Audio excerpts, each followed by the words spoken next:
Really? When I interviewed him, yeah, like almost like a slightly different dial, but essentially the same watch. Broke ass motherfucker might think that's a Casio. Exactly. That's fine. I'm cool with that. All righty then. All right, let's get this shit started. All right, we good? All good to go? We good. All right. Welcome to another episode of Off the Record Podcast. I'm here with one of my, I think definitely my most repeat guest. I think so. A guy who, you know, I keep telling people this is the grandfather or godfather of especially independent media. Someone the grandfather of independent media. Okay, I'll take that. No, I'll say godfather. I'll take grandfather. You know what I'm saying? Yeah. That's cool. I'm 50. Someone who, when I came in the game, just was, again, I've said this a million times, very embracing. Yeah. I went from watching him through my computer to him when he saw that I had a little traction, be like, hey, come on in. Let me show you the ropes. Hey, let me extend the resources. Mm-hmm. And I've rarely seen that among other peers. So, you know, a guy that I've built a relationship with, someone who, like, you know, I don't care what they say about him. I always have his back because he's always been a stand-up individual to me. His character has always been shown and proven to be, you know, a lot of times opposite of what the narrative goes to say. Yeah. But somebody who I'm glad to call a friend, man. Yeah. Vlad. Likewise. Academics, what's good? Listen, my man. I love how we do each other's platform, and it's always like a really cool time. But anyway, we're back here again. Yep. I feel like the last time we were here, we're probably talking about Tory and a lot of stuff. There's so much stuff going on in the hip hop world these days, man. Yeah, I interviewed Megan Cuniff on the night that he was sentenced to 10 years. Yeah, I had her come in right after the courtroom and give her thoughts right after it happened, with her being in the courtroom as it all, you know. I'm so burnt out of, like, there's still coverage about this Tory stuff. Like, at the end of the day, he's sentenced. Yeah. I don't know how everything is going to play out, but like, we don't need to hear every update. Like, hey, Tory's, by the way, which interesting enough, he got married. Yeah. How do you think that's going to work? We're both immigrants. Right. Well, because he's going to potentially get conjugal visits. You think that's what? I thought it was for immigration. No, you can't shoot someone. You can't be an immigrant, shoot someone, and then marry them to try to stay in this country. It doesn't work that way. Well, I mean, I'm not saying it's gonna work. You could try. I'm not saying it's gonna work. I thought it was for conjugal visits because they have conjugal visits. Hell no! Like, that's what I would get married for if I was going to prison for 10 years. With all due respect, like, if I'm him, he married the mother of his child. Like, yes. I'll pick like a bad bitch on the gram. Like, well, but he could. I mean, but you're still married to this person, meaning that person could potentially divorce you and try to take your assets and everything else like that, even with a prenup. So they have a child together. So he probably trusts her more than just whatever side chicks he was fucking with. Vlad, that's what I thought. That's what I thought. This is an immigration play, which, by the way, you know, just even talking to a lot of people, it's kind of ridiculous and crazy that Tory knew this case was like over his head for 2 years and didn't take those punitive steps. You get what I mean? Like, to get married now after the conviction. By the way, keep in mind, like, there's a lot of people, like, for example, 21 Savage. Like, I heard that, you know, Wacko Honey, who I'm cool with, who may not be cool with you, but Wacko Honey always says, yo, why doesn't he go to court? Well, he has open cases that might be felonies, that if he went to court and it got adjudicated, and if it ever came back that he was guilty, they would remove him from the country, right? So you know what he's done? Hey, let me postpone this as long as I can and get right within the country. That makes sense, because at the end of the day, you know, obviously all these entertainers probably walk around with this air of arrogance and think that they'll never get found guilty. But shit, I mean, like, Tory probably in his wildest dreams didn't think he was going to get found guilty. I mean, clearly his wildest dreams, he didn't think he was shooting a documentary. Like, there was documentary cameras that was supposed to, like, capture him, like, yo, not guilty, and he'd be like, woohoo! Well, yeah, I mean, I think there's a lot of wishful thinking, but at the end of the day, I mean, look, I just interviewed Michael Blackson, who was married, like, years ago, like 20 years ago or something like that, and he wasn't a citizen back then, even though he was married. You getting married doesn't automatically give you a citizenship. You could use that as a way to then apply for a citizenship, but being married doesn't automatically make you a citizen. He was married for a few years, got divorced, and became a citizen 20 years later, when he's not married. So yeah, him getting married doesn't automatically mean that he's going to stay in this country. You know, I mean, maybe there's a chance of him trying to stay because he's married, but I seriously doubt it. Because because that crime, I think, will supersede any sort of laws about being married.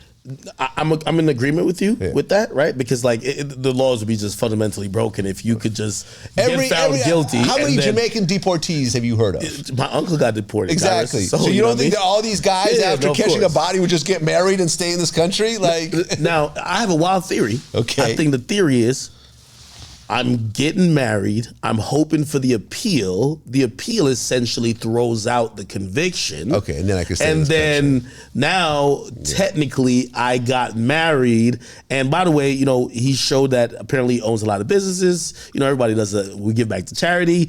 And I have a family, a stable family, that number one, I could possibly get out on bond, right, for appeal, which I think that's a long shot. I think all these things are like 1% chance. Hail Marys. Yeah, they've all been Hail Marys. Yeah. His whole trial, his whole case has been one Hail Mary. Nah, I thought his case another. was like a good 40-60. No. Well, hold on. No. Vlad, I drank the Kool-Aid. I've been saying it. You have been saying it. Have I been saying it for like 2 years? Have I been saying it? I thought you were hating a little bit, Vlad. I'm not hating. It's just obvious. It's like... You know what consumed like people like me? What? It was the inconsistencies. For example, Meg lying, we're like, yo, if you're lying about fucking with the dude, maybe you're lying about him shooting you. Okay. Like, you know what I mean? Let me ask you a question. Go ahead. Okay. Tory's whole defense was Kelsey shot her, right? Right? That's his whole defense. In a nutshell. In a nutshell, he went to court and his new lawyer, because his original lawyer, the black female, she bailed out because she said she's not going to do the Kelsey defense. Sean Holly. She bailed out. Which, by the way, we found out why with the leaked like emails. That was kind of crazy. Yeah. Isn't there attorney-client privilege? How are you leaking? I don't know. But she left, because I remember me and Megan Kuhn have talked about this. She refused to represent him in court because she was not going to go along with this Kelsey Shotter defense. So he had to get another lawyer, right? He had to get another lawyer. So they go to court and they say, my client is innocent, Kelsey Shotter. So then you play the jail conversation where he's apologizing to the shooter. That makes a lot of sense. You're apologizing to the shooter. I'm going to be honest with you. You're apologizing to the shooter.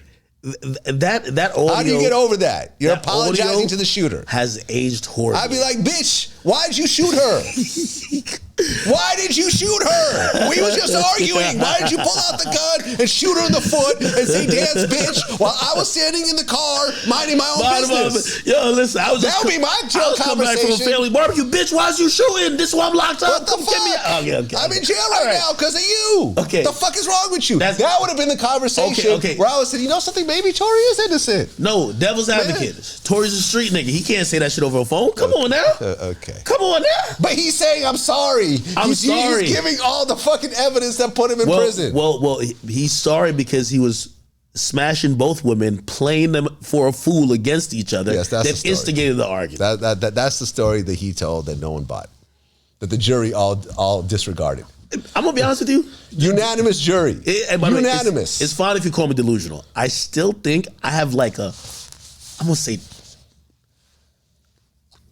25% chance that I'm thinking this story didn't go down just as Tory shot him. I still think they're wrestling over the gun. Yes. There is more to this.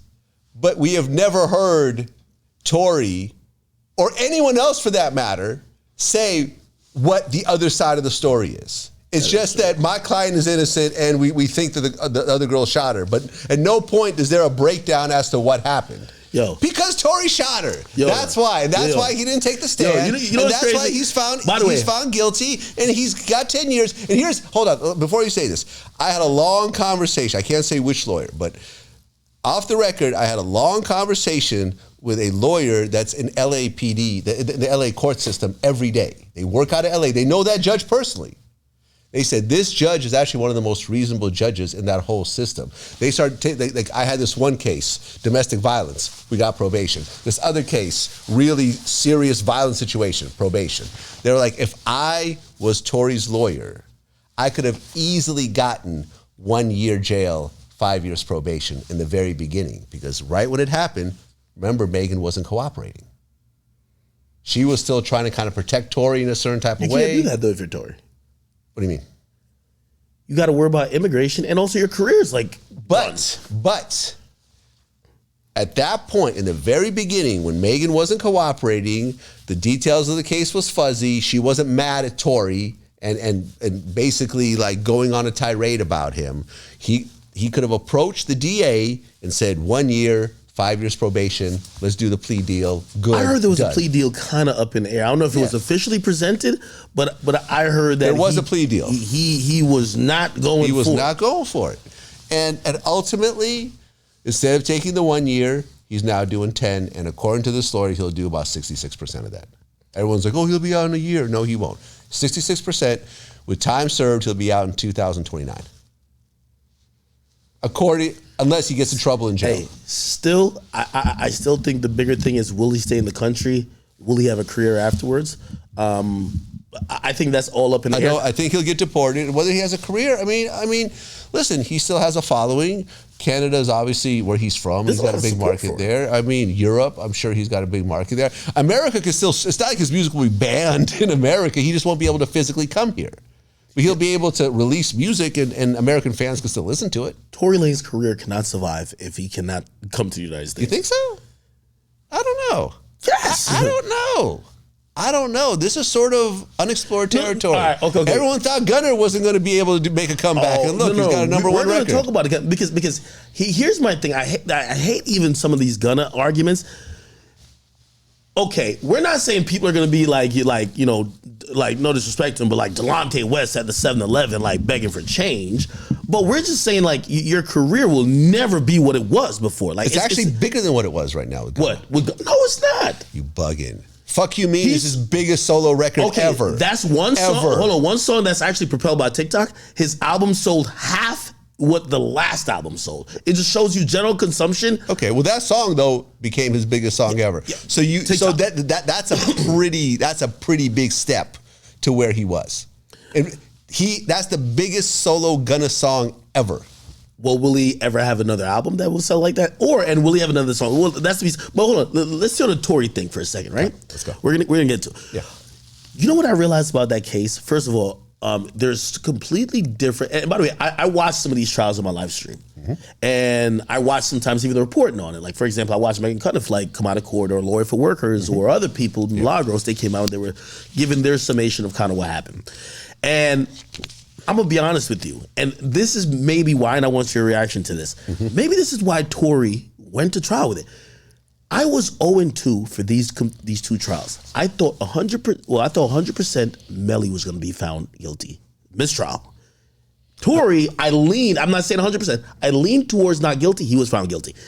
The Melly stuff, there's so much like evidence that kind of like so much forensic evidence, which you can't even argue against. Like like an argument in a car, you could kind of do some arguments. It's a late night, everybody's drunk. The forensics is saying the gunshot came from one position in the car. Yeah. You have on camera with a person getting in the car. I'm like, he's screwed. Mistrial. So you have a puncher's chance. Well, the Melly thing had an interesting twist to it, because remember when the mom announced that she had heard that 9 jurors were voting for not guilty and 3 were guilty. One of the jurors came forward and said it was actually the other way around. She said the juror said there was one woman on that jury that the entire time refused to find him guilty. She refused. No matter what was discussed, she stood fast, said not guilty, not guilty, and then she managed to get 2 other jurors on her side as well. But it didn't matter when she got 2 other jurors. Had she found him not guilty, it would have been a mistrial anyways. Okay, so I'm wondering what you think, or do you think this is even a viable strategy? Like, for example, even Tory Lanez is still a very popular person. Like, Melly is a very popular person. Who knows if that person is a fan or whatever, right? But during jury selection, they ask jurors those specific questions. Well, they say a couple plants. They'll say, have you even, like, generally when you look at how lawyers operate, because I've been on both sides of in court. I've gone to jury duty and I've gotten out of it, and I've also been in court, where I was, suing somebody and had to, watch the whole jury selection process and talk to my lawyer and stuff like that. Generally, when it comes to like music related people and celebrities, they usually, unless it's a uber celebrity that like Johnny Depp, obviously everyone knows who Johnny Depp is, right? But like with like hip hop artists and R&B artists and whatever, it's like, usually if that person on the jury is familiar with that artist or has that art, I remember they were asking like, do you have this artist's music like on your iPod or whatever? Okay. And if they say yes, usually the lawyer will just toss that person out because they don't want fans of that person on that jury. You know what I'm saying? Now, of course, the defense does, but the prosecution does not. Well, even if that person was a plant, I'm wondering if... A plant? A plant. You can't plant someone into No, not plant. No, not by Melly's defense team. I'm just saying like someone who like loves Melly and is like, yo, I'm gonna lie to get on this jury because I'm gonna. That's my guy. Is it a viable even strategy or plan to think, hey, listen, we only need one person? I'm thinking the Tory case, right? Because I think in hindsight, and I hear you in like, you always use the Tony Yayo line, right? Yeah. Where it's like every time you use it, you hit the flashback. Hilarious. Because that to me is a piece of like a statement that you cannot argue coming from a guy that was involved in shootings himself and saw other people involved in shootings. And he said, nowhere in the hood have you ever seen someone shoot somebody, they survive, and then they decide to go to trial and fight it. It just literally never happens. This is always a plea deal situation. You do not, if the person gets on the stand and points at you and say, Akademiks shot me with the big finger, pointed at you as they're crying on the stand, because it's a woman especially, it's too hard to get over that. Okay. It's too hard to get over that. It's going to sound crazy, and obviously it's nothing I wish. Do you think, obviously we're just doing hypotheticals here, if she died, do you think he beats it? Maybe. Like, by the way, I definitely believe that her crying on that stand and said, that's the motherfucker right here. Yeah. The bald-headed leprechaun that's sitting in the defense chair. Yes. Like, you said it, not me. That's my guy, Tory. But still, like, you know what I mean? Like, she fucking just pointed at him. Yeah. It's done. Like, honestly, your interviews and the amount of times you've done that fucking flashback, it kind of really drove the point home. Where it's like, yo, that is kind of crazy. You did shoot somebody, and the person's saying that's the person who shot me. Yeah. And even if like us, we're litigating like, well, at first she said it, her back was turned. How did she know? But what does the jury feel like? The jury's hearing a woman crying, and they're like, they did it to me, and then the whole case is aimed at you doing it to them. Right? Yeah, maybe they're like, yeah, this motherfucker did do it. You know how he could have gotten past it? How? If he really didn't shoot her and he got on the stand and broke down every fucking detail. No, I didn't shoot her. I didn't shoot her. Cross-examination. Who shot? This is what happened. This is what happened. This is what happened. Kelsey grabbed the gun from me. You know what I'm saying? I begged her to put it down, and she cocked it back, and she shot her. And like, yeah, bitch, I got better pussy than you. And then that's what happened. You know what I'm saying? And I would break it down on every fucking detail, and they'd cross-examine me, and the neighbor would come in and be like, oh, yeah, actually, he did say that. I do remember him saying that, if he actually didn't do it. But there was no... But now you could perjure yourself, and also... if you say that in open court, perjure yourself like Kelsey perjured herself. Well, I mean, that was clearly witness tampering. Nah, you think so? Kelsey didn't remember who paid for a lawyer. Kelsey changed her whole story on the stand. She didn't remember who paid for a lawyer. This was not a public defender. You know how much these lawyers cost? She drink a lot. Was she drinking today that day on the stand? Like, I'm just saying. The only thing that Tory paid for a lawyer. Hold on. The only thing that confuses me about it. All right. Okay. All right. Let's go with that. Let's go with that train of thought. That Tory paid for. Yes. Y'all knew this case was coming up. Mm-hmm. Let's say I'm Tory and I'm paying for her lawyer, and I need her to say a certain thing. Which she did. Okay. You knew she changed her whole story, which is why they played the original tape. Well, here's what I'm saying. But this is why I'm skeptical. This is the point I'm trying to make. The tape. When is it from? The tape is from September. The shit happened 2 years ago. Yeah. Just September, she was saying something else. Mm-hmm. So if I'm gonna pay for her shit, I've had 2 years to get her on my side. She's over here singing a different tune in September, which means, like, okay, let's say they didn't. They would have Kelsey was on his side. Well, only after September, because she's on in September. She's telling them something else. Right. I wonder if she told them that, like, yo, I ain't gonna lie to you. Like, they remember September was when the original trial was supposed to start. Mm-hmm. I wonder if she told, like, let's say Tory did pay for it, because I need a refund after that. I need a refund. Motherfucker. You gonna try to get a refund for witness tampering? Good luck with that. Motherfucker, I just paid for your lawyer. Good luck with that. And you forgot to tell me that a month ago, you done told the DA another fucking story. Listen, the whole thing is a clusterfuck.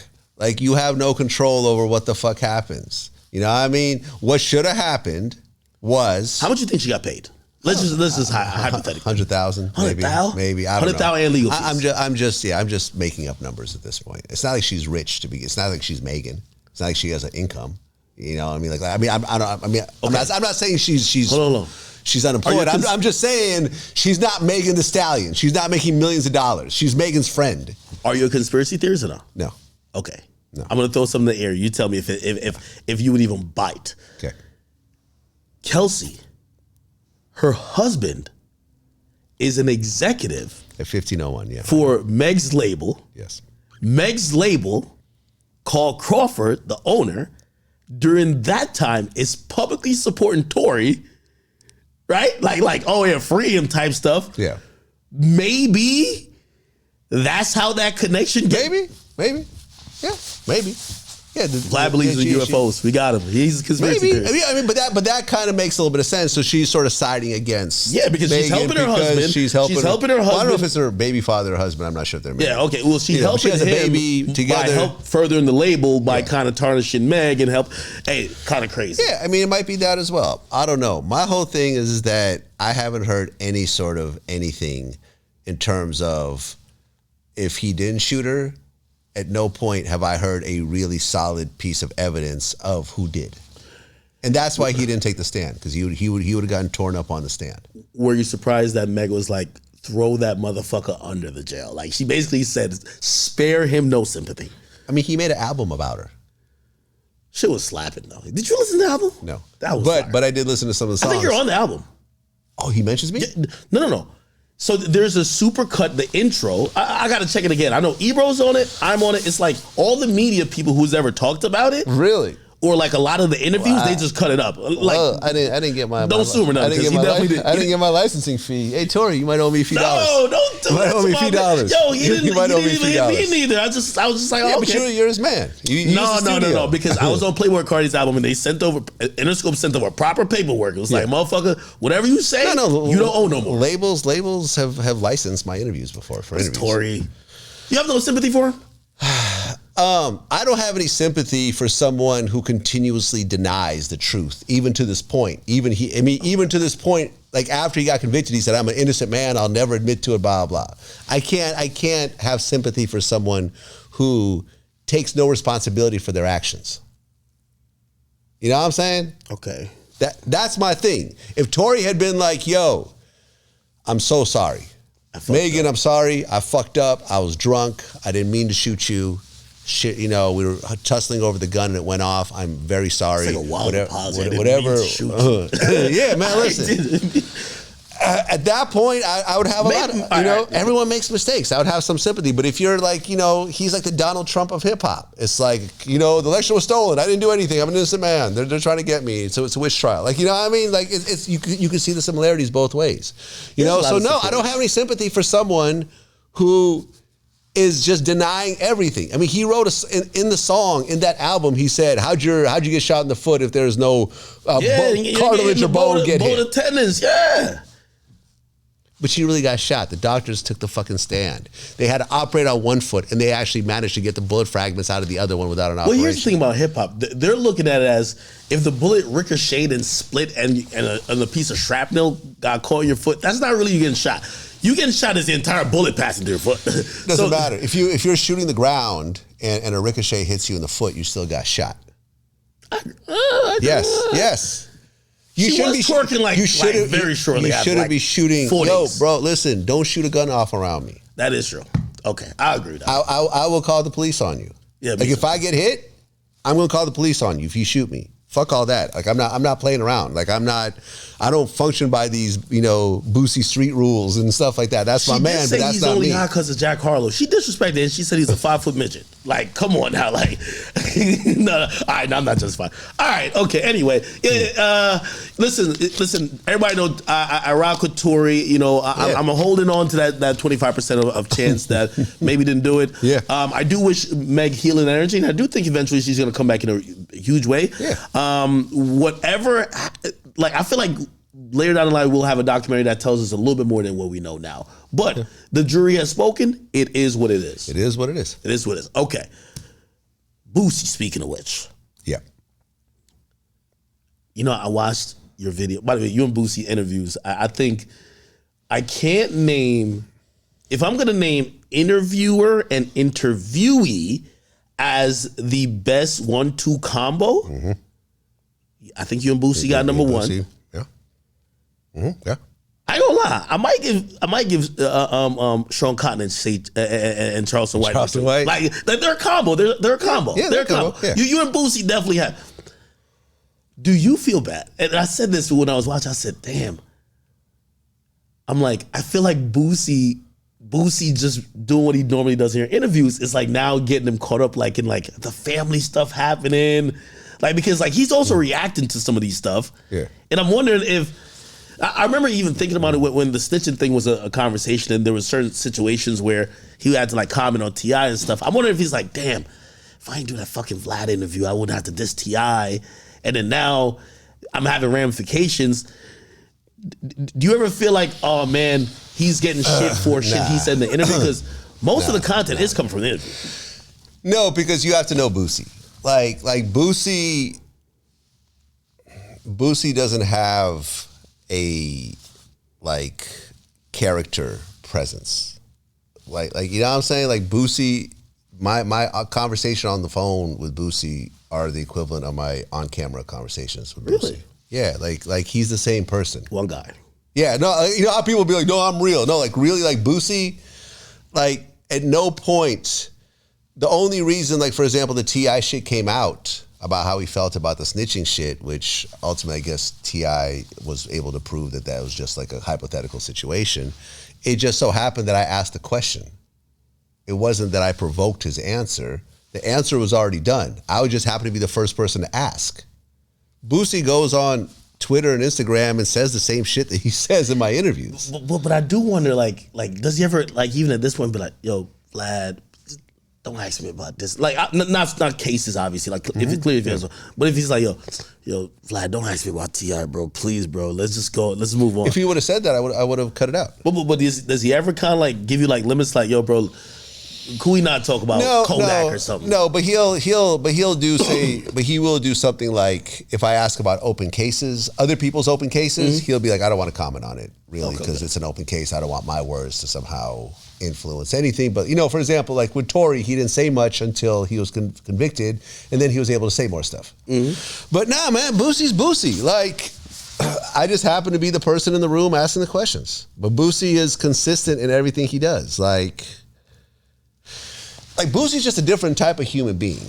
And the way I've really described it was like being at his house, because what we haven't put out yet is his estate tour. Yeah. Right? Like you own your own house. I own my own house, right? But like, for example, when I bought my house, I said, okay, I'm going to buy a house in a certain neighborhood. I'm going to spend a certain amount of money. I'm going to make sure, for example, it's not the best house in the neighborhood because, that's how resale value, gets affected, because at some point I'll probably sell this house and I want to be able to recoup or, make money with my investment. Boosie built like a whole city in Georgia. How many acres? He's on 88 acres. What the fuck? He's got a 27,000 square foot main house with a football field in the back, a basketball field in the back, a zip line, a fucking... It's a zip line? Yes, a zip line. No, he's got a wishing well. He's got, it said Boosie, like in giant letters on like one of the hills in the back. And then you go to the other property that he bought, which is adjacent to his, and he's got three apartments in the back, 3-story apartments, and with streets that are named after his kids and his dead homies. And then in the back, there's a drive-in movie theater, another pool, another basketball court. You know what I'm saying? Yeah. Is this everything? You have all this footage? Yeah, I have all this footage. It's all coming out. Yeah. We just haven't put it out yet. Streets? Like, actual streets in the back that they're building. Like the construction workers were back there and everything else like that. His house has a bowling alley, everything else like that. Like bowling alley? Yeah. Just to say, Boosie is clearly... Fuck that. Boosie is clearly not worried about selling this house, this property, ever in life. He is building exactly what he wants because he knows that very few people... Okay.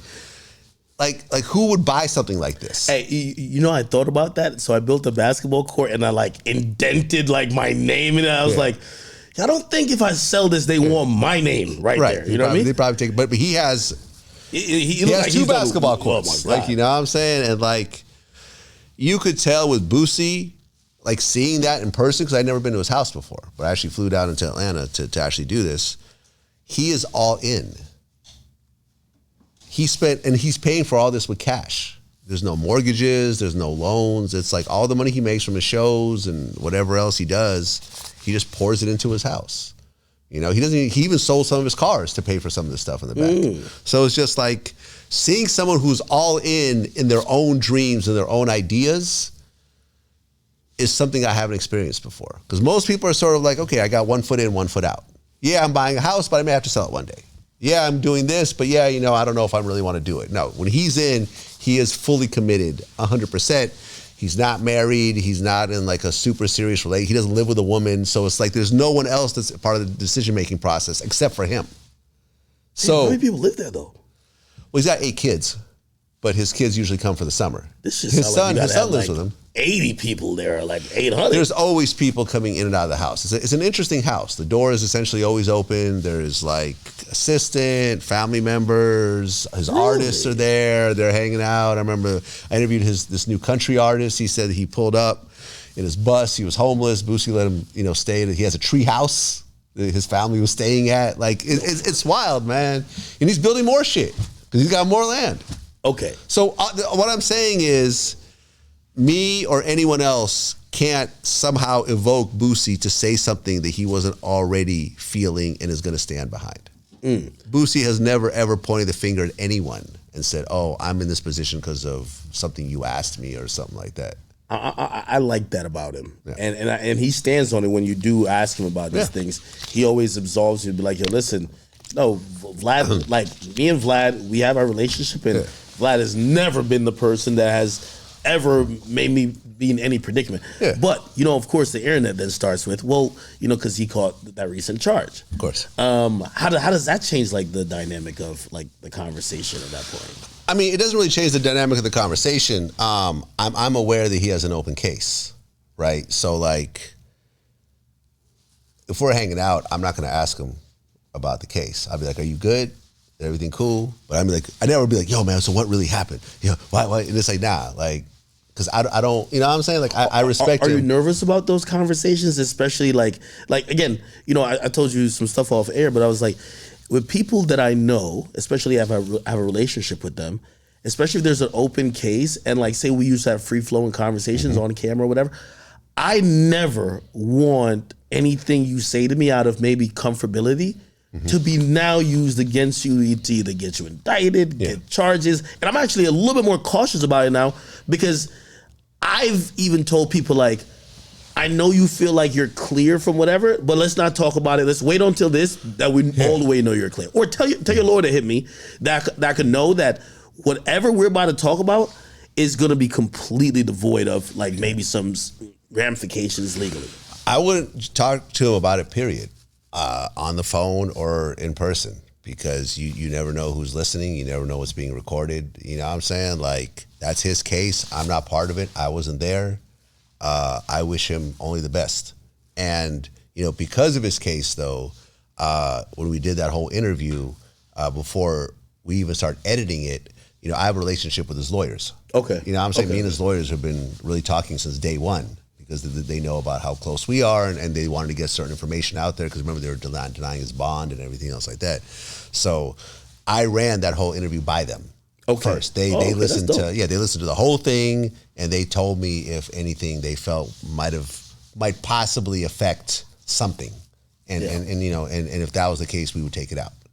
Okay, yeah, that's dope. I think as we watch, especially when it comes to like, new independent media, I was even talking to Adam the other day. I was just like, we're like in an interesting space where like I feel like the audience cares more about those relationships than they care about rapper A who's promoting a project coming to your show. Like they know, yo, shit, oh, something happened. Yo, I can't wait to see the next Vlad and Boosie interview, right? Rather than be like, oh, is this guy who's promoting random thing A, are they going to come to your show? So those relationships almost, they start to materialize and mature, where I know you and Boosie, I have a really good relationship, but usually with the artists that, kind of become like the friends of the platform to me, you kind of start having your own relationship with them, right? Yeah. And then you also want to make sure your platform, intuitively overall is not hurting whatever other stuff they have going on. Of course, you got to do your job, but overall, so I like to see how those things blossom, and that's what I know. I do it. I'm actually not surprised, but I was wondering if I'm like, did you run this by his attorney, or are you nervous to put this out because you're like, fuck, I don't want him to say something, and then, I jam up my man. And obviously you said before, especially with the tax stone stuff, you're like, yo, listen, I did an interview, but you know what? I don't know if this shit should come out. Yeah, I mean, we're gonna put the tax stone interview out like now that he's been, convicted and, sentenced and everything else like that. At this point, it's like, I mean, I know he's working on an appeal, but at this point, I don't think there was anything on that interview to begin with. But at this point, we're gonna put it out. And by the way, like, I just did an interview with Math Hoffa. He came to my platform, then I went on his, and me and him had a heated argument over the whole tax stone Troy Ave shit. Why? Because Math Hoffa's what's the connection? His daughter's godmother was the girlfriend of Banger. So he, I think, drove her to like the hospital or something, and he's related to that situation kind of on the Banger side of things, whereas I am Tax Stone's friend. Yeah. So I knew that it was going to be like this, but me and Math go back 15 years. Respectful. And we're both respectful towards each other, so I know it's not going to get to the point where we're like wanting to fight each other, but it turned into a somewhat of an argument. On the air, essentially, that was being taped, of like neither one of us agreeing with each other and having differing mindsets when it comes to this. Wow, I didn't know that piece of it, because I know he's interviewed Troy Ave before. Yes, he's somewhat cool with Troy Ave. Like I'm not. Yeah, you know what I'm saying, and but I think he's one of the few Troy Ave sort of. I mean, he's not so much apologizing for Troy Ave, I'm not going to say that, but he's kind of more on the side of Troy Ave, whereas I'm more on the side of Tax Stone. You know what I'm saying? And, it makes sense because of our relationships. Have you gotten a chance to talk to Tax? Yeah, I mean, we'd been talking. We talked through the whole, I mean, the whole time he'd been locked up, we would have conversations every few months and stuff like that. I mean, it's a sad situation. Matt's point was he never should have brought a gun. I mean, in Manhattan, and I'm in absolute agreement with that. Bringing the gun is what ultimately caused the problem. What ultimately caused all this chaos. That's interesting because Math, who has in history like with like URL and stuff like that, punching people. Yeah, he's gotten into altercations. Yeah. Obviously, nothing that we heard with a weapon, but still, like there's been situations with weapons. We and him have talked about it. Okay. Where he said that he had gotten jumped and he pulled out a gun and he. Well, it wasn't an event. I'm talking about things that happen like after an event or around the time of an event that would obviously make the event look crazy.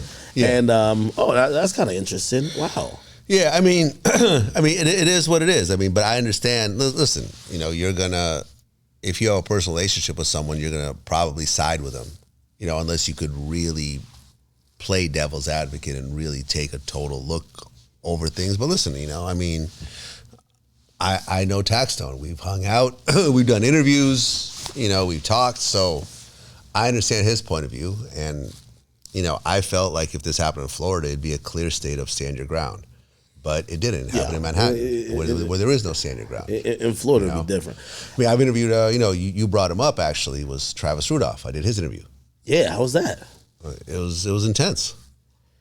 It was intense, I man. heard so he did an interview before, Yeah. but of course, usually once I see a motherfucker take a picture with Vlad, I'm like, all right, Vlad got all the juice out of him. Yeah. There's nothing else to talk. Nothing else to talk about. There's no other detail that is missed. Oh yeah, no. No, I went through the whole trial like with a tooth and comb. I watched like the actual trial and everyone taking the stand and everything else like that. I mean, listen, I personally feel like the biggest problem I have with this whole case was the fact that the girlfriend and the 3 guys that survived were in charge of murder. Yeah, that's my problem. Which a lot of the laws of many states state that if you start out on a path to commit a crime, Yes. and even if one of you guys die, Yes. you are culpable of said crime Correct. occurring. Correct. And it's interesting, and I wonder if there was a female domestic violence victim angle where maybe the DA felt it would be weird to kind of charge a woman a part of a conspiracy or something like that, because there's a lot of battered women in America who they have the same reaction. Oh, I'm calling my brothers on you, whatever. You send that message, it might make women who might be victims of abuse, even though I don't think she was. But like, why else wasn't she charged? Like, again, we could try to brainstorm this. Well, because She said, shoot his shit up. she said, shoot up his shit. And then the brother responded, Travis Rudolph is a dead man walking. They have the text messages. That is conspiracy. Right? And then they show up 4 deep with 2 of them have guns. One of them's wearing no shirt. And they attack him as soon as he comes outside the door. You see the chain of events. The problem is that you can't go both ways, right? You can't charge Travis Rudolph for murder and expect cooperation from Dominique and the 3 surviving people and then charge them for murder. Oh, you know what I'm saying? You think they got like immunity or something? Of course. They all took the stand. They did. She took the stand. And the 2 surviving guys took the stand, and one of them basically managed to, somehow, slither out of it. But, the dude that got shot, I don't think took the stand. But the brother and the other guy both took the stand and made a bullshit story. Well, the guy who got shot died, didn't he? Well, one guy got shot and died, and one guy survived. Hey, he ran out. He got shot and then ran out the car. You know what I mean? I ain't gonna lie. And then dropped his gun in the bushes and stuff like that. The way how Travis Rudolph celebrated that, he celebrated like that was a touchdown when he beat that case, man. He was doing the gritty. He was like going crazy. He was bumping G Herbo and Lil Durk when he got to the crib. He was facing life. Yeah, that was one of those times that, again, I don't even think that was even a gender thing. I just think that the majority of people are watching that case to say, will there be a miscarriage of justice? Yeah. And I think fortunately it worked, but even then I'm like still like, yo, he got charged and his whole life was ruined. Like clearly he's now probably getting some like, fees from like doing interviews, but it's he's now on the roster of another Canadian football team. Or really? An XFL team, sorry. He hasn't worked out like 2 years. Well, no. He was only in jail for a few months and then he got bond. Fucking long time. So Gunner was in jail for a few months. He also was a professional athlete. This guy was a professional athlete, and he's getting back into it. He's still relatively young. I mean, listen, is he going to be in the Super Bowl next year? His life was ruined. His life was fucked up. I mean, you can't. There's no way around it. You know what I'm saying? But he's not doing life. He's free. It turned out okay ultimately at the very end. But personally, I feel that she should be charged with murder, and the 2 dudes who were in that, or the 3 guys that managed to survive. What was your takeaway from the conversation with him? Like, just, obviously you knew a lot about going to the case, but like even his demeanor and straightforward, man. Answered every question essentially the way that I thought. I come into an interview knowing the answers to the questions. Now, obviously the people are going to expand on certain things, but I already have a blueprint and I already know the whole thing. I sat there and I watched him on the stand. I watched his brother on the stand. I watched his girlfriend on the stand. Some of it might be slightly personal too, because you've had situations where people try to come to your crib. Yeah. Like not my house, but a house I was at. Yeah. Yeah.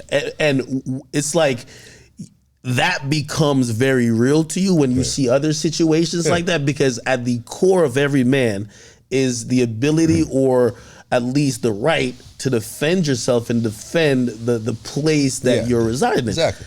And like, I remember watching this and I'm like,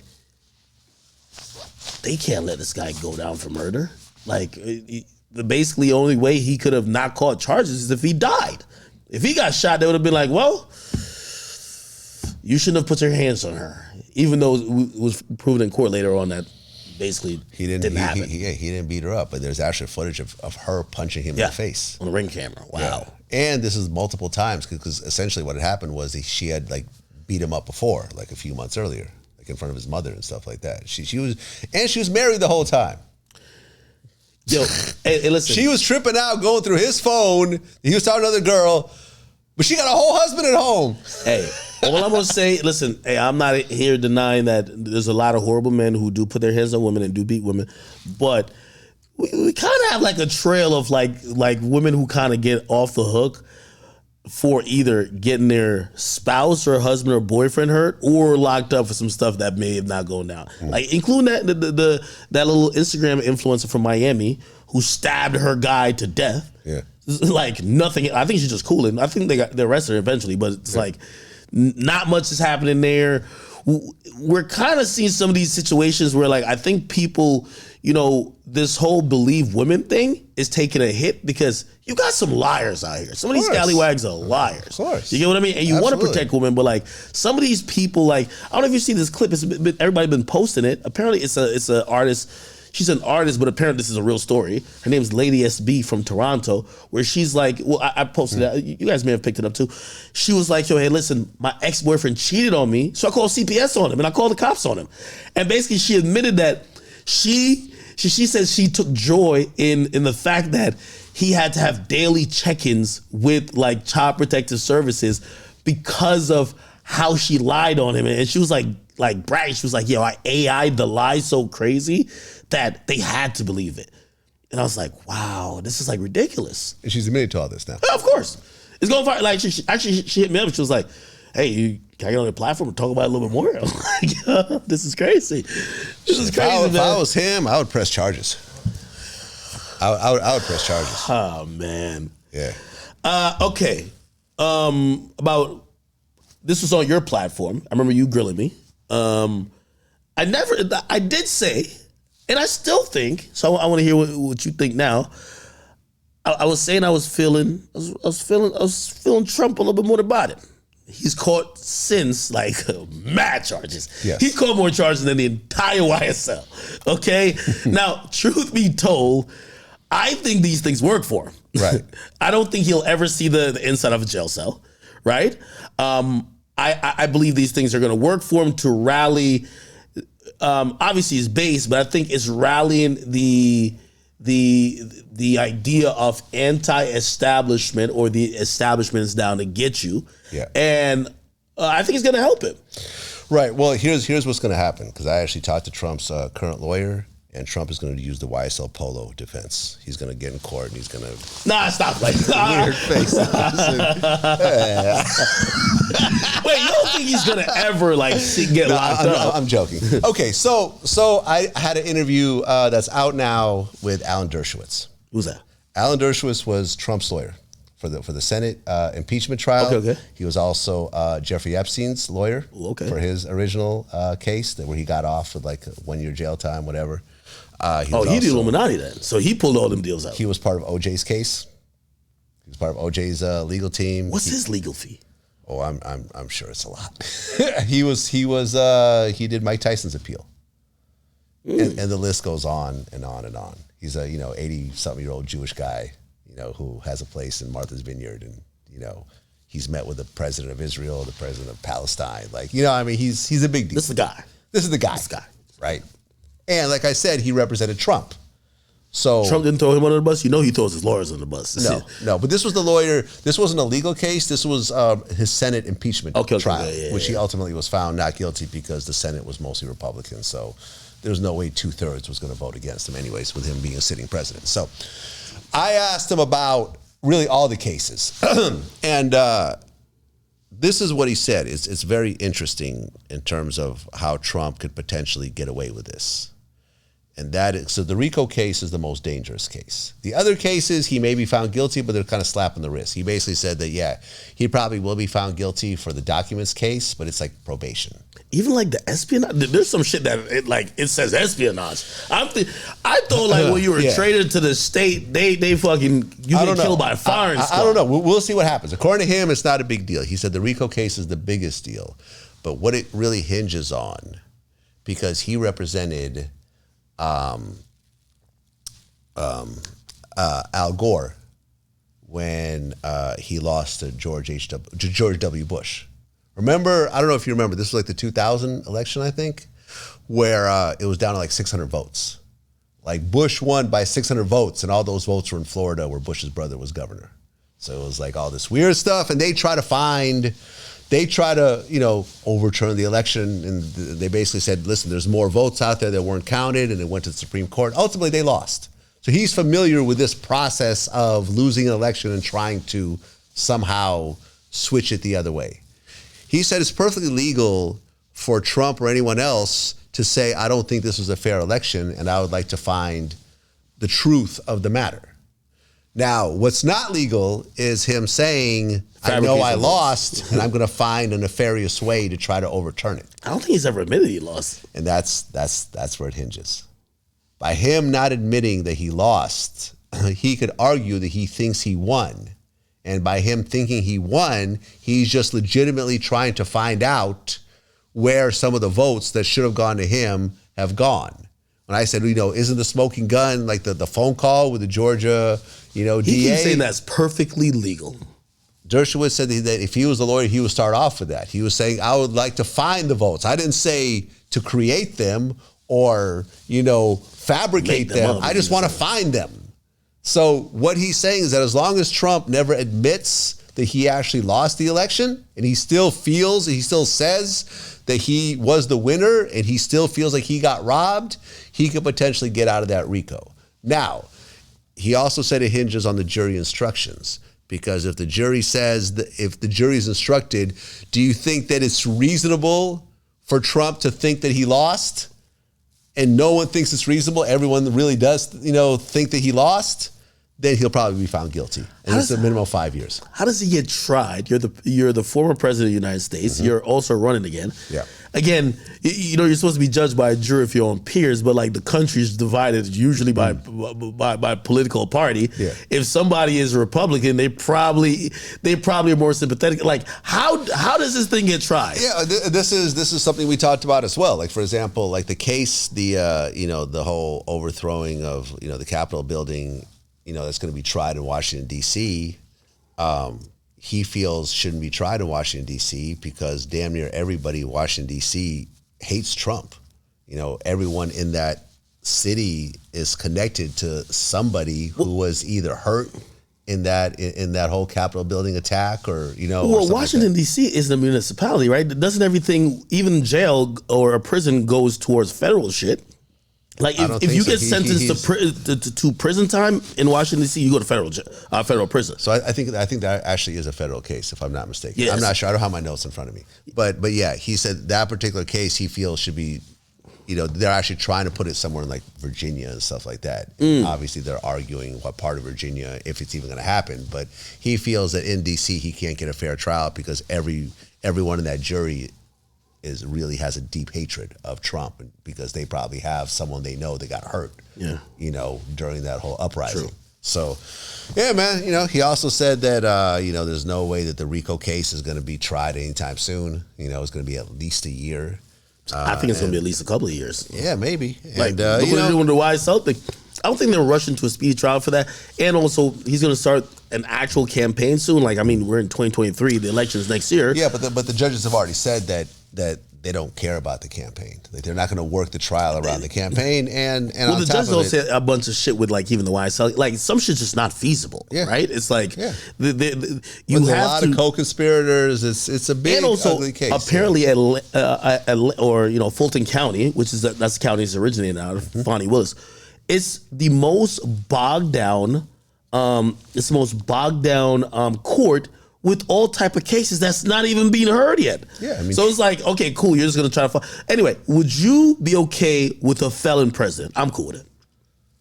With a felon president? Yeah. If Trump is convicted of anything having to do with being a traitor, essentially, there's no way he could run for president. Okay. I'm talking about you, Vlad.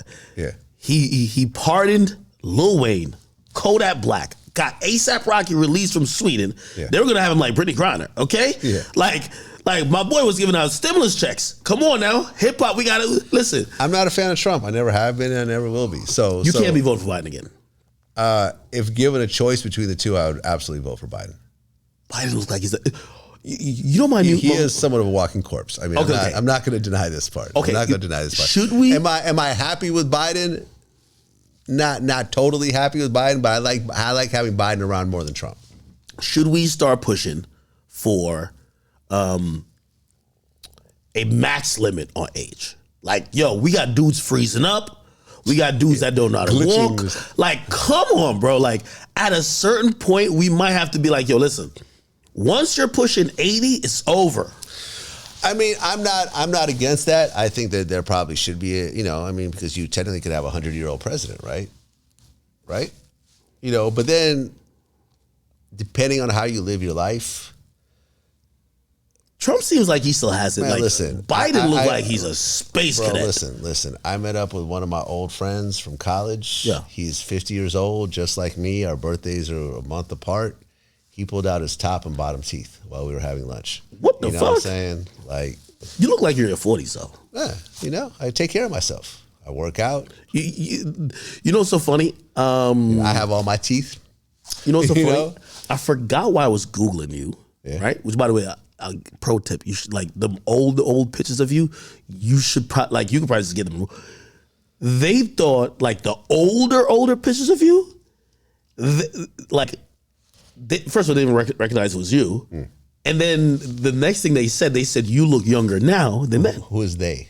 Like, it was just like friends. Like, my friend. We're watching something to do with I can't remember what it is. And I Googled, we're in Discord. I'm doing a screen share and I Google your name and they're like, this is Vlad.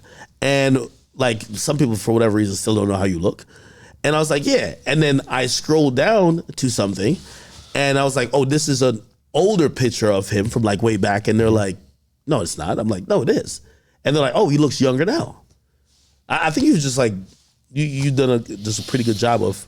I mean, listen, I work out every day. I lost 30 pounds during the pandemic. That's not money, man. I don't, I've never done heavy drugs. I smoke weed, but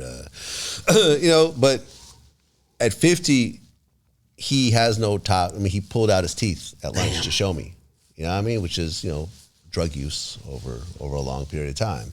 I just interviewed. I thought you were going to say MC Shan. Not MC Shan. Yeah, MC Shan looks rough. Yo, by the way, I finally like broke the news, especially after the thing what happened with him and Nas. So I told everybody, I'm like, yo, that comment about Dusty and Broke, I was the only talking about MC Shan. Like, I literally saw him. I've known that, and I never said it because it was part of a private conversation. Yeah, no, you can say that. Like, I was only talking about one guy. That's why when LL jumped up, I'm like, bro, you're looking like opulence. It's not you. Yeah, no, MC, one guy. MC Shan is looking kind of dusty. I mean, it just is what it is. I mean, he has no teeth. So yeah. I know, the gums keep yapping. But I interviewed Fred the Hammer Williamson. I don't know if you know who that is. He was one of the major blaxploitation actors. Okay. He was in Black Caesar, 3 the Hard Way. This is all shit before you were born. Yeah, this was, you talk to any, black man in his 50s or 40s, this is a big figure. He also played in Super Bowl I. What the fuck? One. What year was that? Super Bowl. It wasn't even called the Super Bowl back then. It was 1900s. It was called 1960, I think. Oh. Yeah. Yeah, because now it's like Super Bowl 62, I think, or 63. Man, I don't know, man. Yeah, Super Bowl 1960. I just sound like very. Well, back then it was the NFL AFL championship game because Oh, there was yeah, two yeah. major football leagues, the NFL and the AFL, who both were very prominent. And then a few years after that, they all merged into the NFL. And then it was retroactively called Super Bowl I. And then now it's like AFC and NFC. Yeah, exactly. So, but yeah, he's 85 years old and looks great, talks great, lucid, like in great shape, thin, had a cigar, got a wife. Like he's like that guy at 85, I'd feel totally confident having him be a president. But Joe Biden, not so much. I mean, Trump is near the age of Biden, but he's actually a lot more, vital and you know what I mean, able, a lot more. I clear. still want my man Biden to just like keel over like mid State of the Union address. Kamala Harris would end up becoming president. Hell nah, we can't have Kamala's horrible. I don't know that much about her. Listen, finally, I think people have woken up. We really kind of just got rocked to sleep on. Oh, she's the first black woman. Like, of course, we want a black woman to have like some great status, but. Compared to like any other, well, Pence was a piece of shit too, but like other vice presidents, I've seen a little bit more. I feel like they've hidden her a bit. Most vice presidents don't do much. Name a vice. What did Biden do when Obama was president? Nothing. Seriously, what did Biden do when Obama was president? Nothing. What did Dan read some story times? You know what I mean? Yeah, Sing that's some what I'm lullabies. saying. What did Dan Quayle do when he was vice president? When like who else? Who was the vice president for Bush? Who was Clinton's vice president? Like you see, you don't even remember some of these people's names. Well, no, it was what's his name? I just talked about him. An Uncomfortable Truth. What was his name? Clinton's vice president. He ran for president in 2000. Okay. Fuck. Uncomfortable Truth. No one here knows who I'm talking about? No one here? Man, listen, are you ever going to get into political interviews? Breakfast Club, there's a lot of them. I'm wondering if potentially maybe a mayoral or senatorial or even gubernatorial candidate. I've interviewed the mayor of D.C., Bowser, I believe was her name. I've done the ex-governor of Chicago, Rod Blagojevich, the one who went to prison for trying to sell a Senate seat. You got to do Lori Lightfoot too. Yeah, that'd be nice. That'd be hilarious. I could do her. Yeah, I mean, and then like the Alan Dershowitz interview, like I said, was sort of a, I mean, he wasn't a political figure, but he works with major political figures. Yeah, man, I would love that. I mean, this year I really spent not worrying about views so much and worrying more about important pieces. You know what I'm saying? It's just like, I understand that.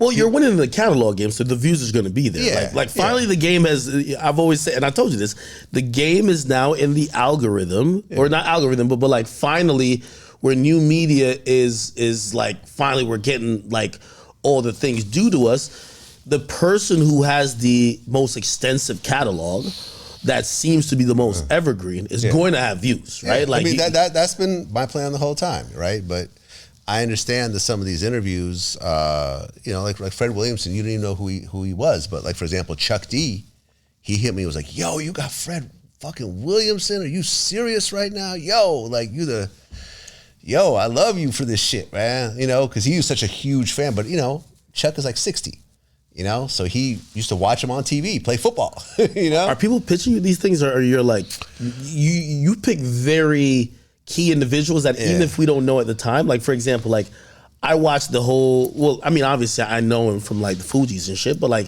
I watched the whole like positive interview because he became relevant later on, right?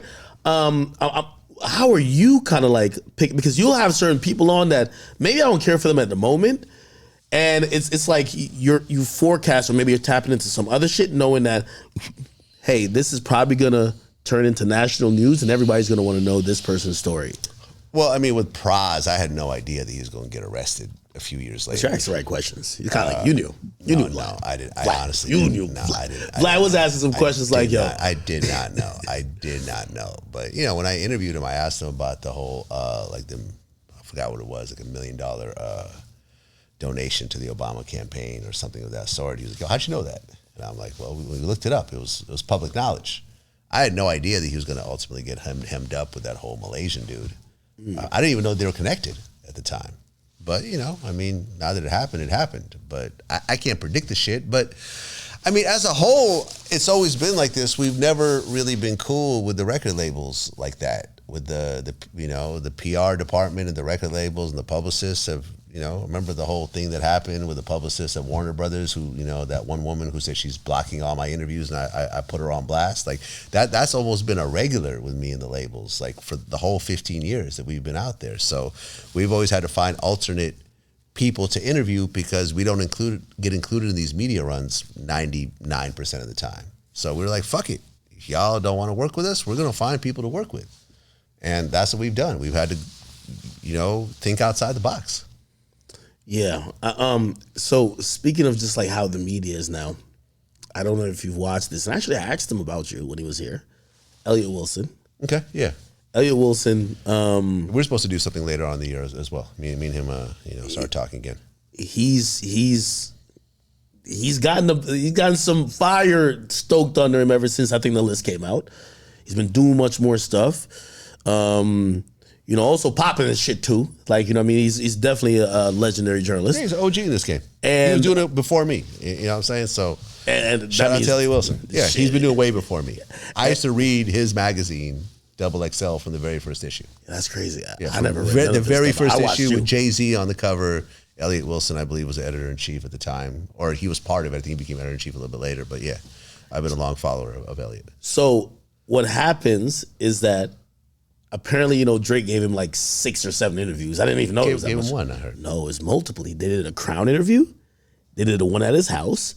They're doing written interviews. So it's like, I think it's like 4 or 5, but it's multiple, right? I didn't know that. And because of that, you know, he had criticized like Drake's like interview With that girl. Yeah, with that girl. Yeah. And Drake goes off on him. Yeah. He actually commented on my page. He was just like, yo, this is what he's doing now.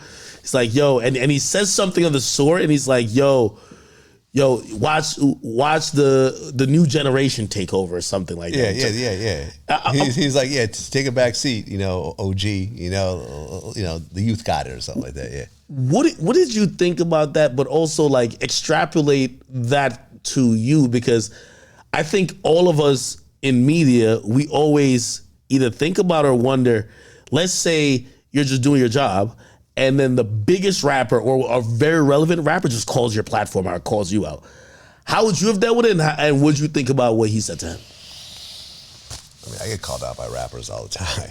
You know, I mean, I'm constantly... That would have fucked up my day. I remember I was like, yo, if Drake said that publicly? Well, I mean, in this particular case, Elliot Wilson kind of started the fight, right?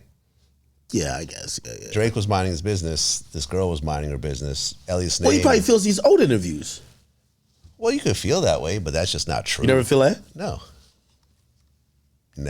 You're going to drive yourself crazy feeling that way. You know what's so funny? I'll be on your channel and I'll see Cardi B flashback. I'm like, oh shit, I forgot Cardi B used to be on my show twice. This is before Bodak Yellow came out. Ever since Bodak Yellow, not But you don't like retroactive. It's like, damn man, like, you know, like when no one was really going out their way to interview. I did the Migos first interview. I haven't done the Migos in like a decade. None of them. Well, there's only 2 of them left, unfortunately. Yeah. But you know, I've interviewed them, and you know, we did Takeoff by himself. We did Quavo. We did Offset by himself. We did Quavo and Takeoff. You know what I'm saying? Like, but I haven't seen them in like 10 years. That's life, man. Like, people get to a certain level and they feel like they only want to align themselves with certain platforms. And most times the amount of interviews they do really taper off to almost nothing. And they'll just strategically do 1 or 2. You know, like Dirk did your platform last time. Yeah. That was something that he wanted to do himself, not because he needed to do it. He could have gone anywhere. But he chose to do it with you because that's what he wanted to do. Right? It's not that you were offering him the biggest check or anything else like that. You didn't pay him anything, I'm sure. He wanted to do it. And when it comes to these situations, you'll get upset, you'll drive yourself crazy feeling like, yo, I looked out for these dudes and now they don't even take, return our phone calls or whatever else. But that's just life. And to me, I try to internalize it more than anything else. To me, it's like, okay, well, if they don't want to do my platform, it's because my platform is not big enough anymore. And I should just so you kind of almost like, okay, let me get more relevant. Let me get more. Yeah, because clearly... You still feel like that even now? Well, yeah, because... Like, at this point, if a motherfucker don't want to do your platform, it's not getting bigger. It's like, that motherfucker just don't want to do your platform. Well, I mean, there's that, but there's also the bigger aspect of it, because ultimately, me being Vlad TV and somewhat established, and the Migos being at a mixtape level before Drake jumped on Versace, I was a lot bigger than they are. I remember even like Quavo was asking about my watch, and I had like a Hublot watch or something like that. This is before they had their, all their jewelry and everything else like that. You always been into watch, huh? Yeah, always.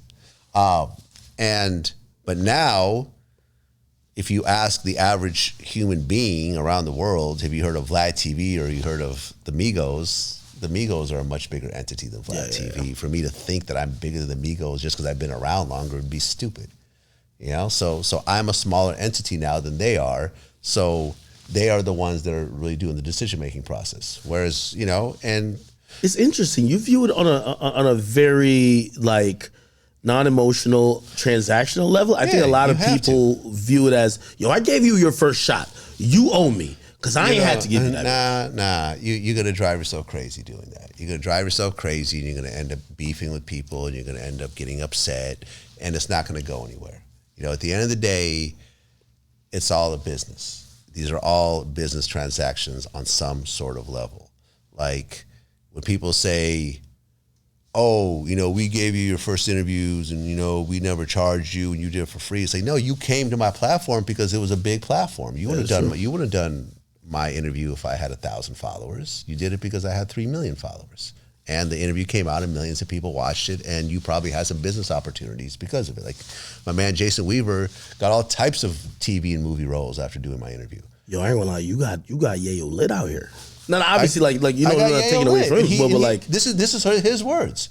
Yayo had been like silent for like a decade, just because he was playing his position. He was 50s man. He was still on G Unit. He never spoke out against anybody. He was loyal. But he wasn't getting a lot of shows. He would go on tour with 50, but he was just sort of quiet himself. And, working with one of his guys, we convinced him, to do, find a mutually beneficial situation where he did that first interview. And then he was like, oh shit, I'm lit again. Yeah. Now he's doing his own tours. He had his own show, and he's supposed to have his own show in New York. I think something went wrong, like it had to be rescheduled or something like that.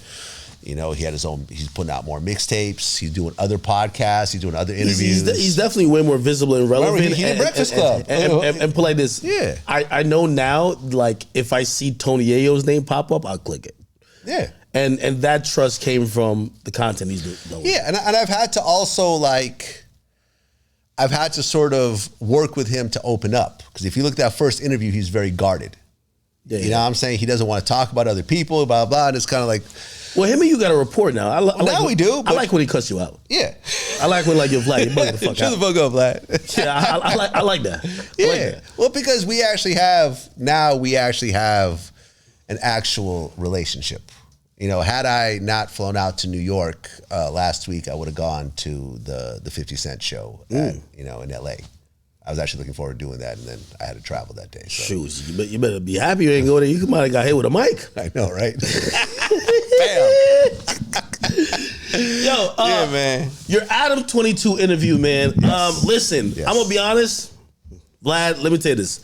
Everybody knows when it comes to I have a list of people who I feel matter.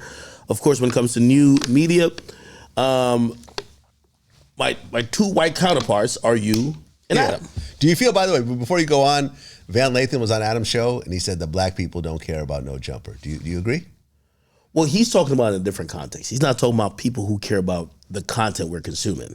So he's talking about like the random black person who may not, like we're hip hop fans. Yeah. Like if I talk to a random hip hop fan about, yo, did you know this happened today? Because I keep up with all this stuff, and they might be like, what are you talking about? Yeah. Right? So I guess he was also, and we could talk about that too. He was definitely trying to calm the influence, because he probably would say that about your platform too. I wonder if he would. I'm going to ask Van that. I'm like, do you think black people care about Vlad TV? Well, I think he'll say that too. But I think he'll say that about me too. Really? Because I don't think he's, sometimes, like I've always said, this hip hop space we operate in, this cultural space, is an amazing space, but sometimes we forget that outside of it, there's other bubbles. There's sports, there's politics, there's all these other things. The regular human, the regular black person, the regular even white person walking down the street, even though most of this content usually appeals to people who might be urban, right? They aren't in tune as much as we think they are. Oh yeah, the people who outside of hip hop, I'm relatively unknown. If you look at your comments, you'll notice the same people. You'll notice, like, we're super serving super fans of hip hop. Yeah, and I understand that, because I when he said that to Adam, I looked at it to say, oh, you're telling Adam that, hey, listen, yes, you're doing your thing, but the random regular person, like, you're not changing black culture. And I agree with that. I don't think I'm changing black culture. Neither are you. I think that we affect hip hop culture. Okay, yeah. And in hip hop culture and urban culture that appeals to news, you can't go around us. That's a fact, right? But if it's like, you know, like some, I'll go places, right? If there's going to be a bunch of black people, I assume they're going to know me. Not because I assume they're into hip hop, and by just off adjacent, whatever, they know hip hop, they may have heard of Akademiks through hip hop. Yeah. Now, granted, if they only like jazz, they probably don't know who I am. Or maybe they know from TikTok or something. But most people, like, if I go to the airport, if I go to like a place where there's like a large black community, usually people start recognizing me. Most times, like 90% of the time. And then, even then, that's recognition, right? Or recognition. What Van is talking about, if you listen to the context of the conversation, is if Vlad has a conversation about, say, racism on his platform, does the regular black person give a fuck? And I would say no. And I'll believe it about myself. Even, again, the regular black person isn't tuning to us as, you know, he's talking cultural shit. Like, play this. In his world, because you got to realize Van is not hip hop, right? In Van's world, people who are cultural, like maybe a Dr. Umar Johnson, are more influential to the black culture than media and content creators. Okay. So that's him saying, hey, you think you're doing something, but the black community won't just have, you can't create or you can't dictate what the black culture is going to think or whatever. You could just create content they might consume. I kind of agree with that, but I do think he was trying to shit on, you know what I mean, Adam a little bit, or kind of maybe quell his ego. But you did do an interview with Adam. Vlad, I ain't gonna lie, man. I've been saying this on stream. I've been saying this publicly. When people ask me to try to explain what's going on, the easiest way I could explain it without getting my hands too dirty is, yo, that's some white people shit. Like, that's white people shit. I don't want to get into the minutiae of the whatever. Obviously, by the way, clearly, and I'll say this, I know you ain't into none of that bullshit. No. But when you had a conversation with him, I know we've had a conversation. We kind of got a little heated about Trump on your platform. Were you like, yo, I love Adam, respect him, we have a great relationship, but he bugging the fuck out? I don't think that Adam, I mean, it's not white people shit. I think it's like sex work shit. Because Adam is a sex worker, so is Lena. whether you want to call it that or not. I mean, yes, but he's in hip hop. Well, right, he's both. But hip hop usually doesn't align with some of the things that go along. Right, with there hasn't been, there's been a lot of porn stars that have tried rap and it's never worked out. So there's never really been any sort of really any sort of like real strong cross-pollination between the two. But Adam actually has a popular hip hop podcast and he also does porn, right? What's your thoughts on it? My thoughts is in the sex worker world, this to me is not all that weird, But if you're not a sex worker, then you are going to find that weird. But I can't. Vlad, I'm gonna get a real answer. Look. We're all platform owners. Yes. Okay. Look. If I seen Vlad announce he's doing porn, yeah, I would be like, "What the fuck, Vlad doing?" Yeah. Why? Okay. You're successful. You have this thing that has defined you. That's not your brand. If I did it, you should say the same too. Mm-hmm.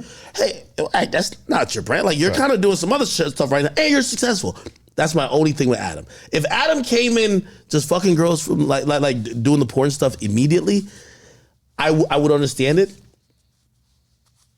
You successful in our own rights, doing our own thing. Mm-hmm. And I looked at that and I'm like,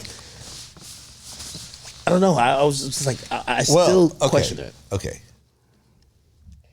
I've never gone through Adam's books. I don't know his finances. So this is just sort of me kind of eyeballing shit. Yeah, this is spitball shit. But from my perspective, I believe that Adam makes more money on the porn side of things than he does on the hip hop side of things. So the majority of his business financially is coming from the porn side.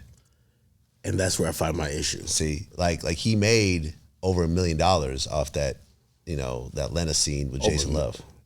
Wait, over $1 million. Hold on. In fact, he said that that's the biggest scene ever on OnlyFans. I have a number that I've heard from a few people. I'll tell you in a second. Go ahead. But this is my fundamental problem. Vlad, you're the godfather of this new media shit. I'm lucky to be one of the prominent people of this new media shit. Mm-hmm. I've always looked at me and Adam, and anything, I remember like even when me and him got into it like years ago, I was like, anything I'm getting in terms of opportunities or labels coming to me, they're coming to you too. I know we're getting the same opportunities. Mm-hmm. I know that financially, you say you don't know the books, but I know you don't need to get additional or external income from whatever. Neither do I. And I said the same with Adam. That's how it confused me because I'm like, nah. I think you're looking at it a little bit wrong. How? Because your situation fundamentally is different from Adam's. Because you have a deal with Spotify, you have a deal with Rumble. He could have gotten that. He doesn't though. Well, maybe not Spotify, but like, well, if he wants to go to Rumble, I think.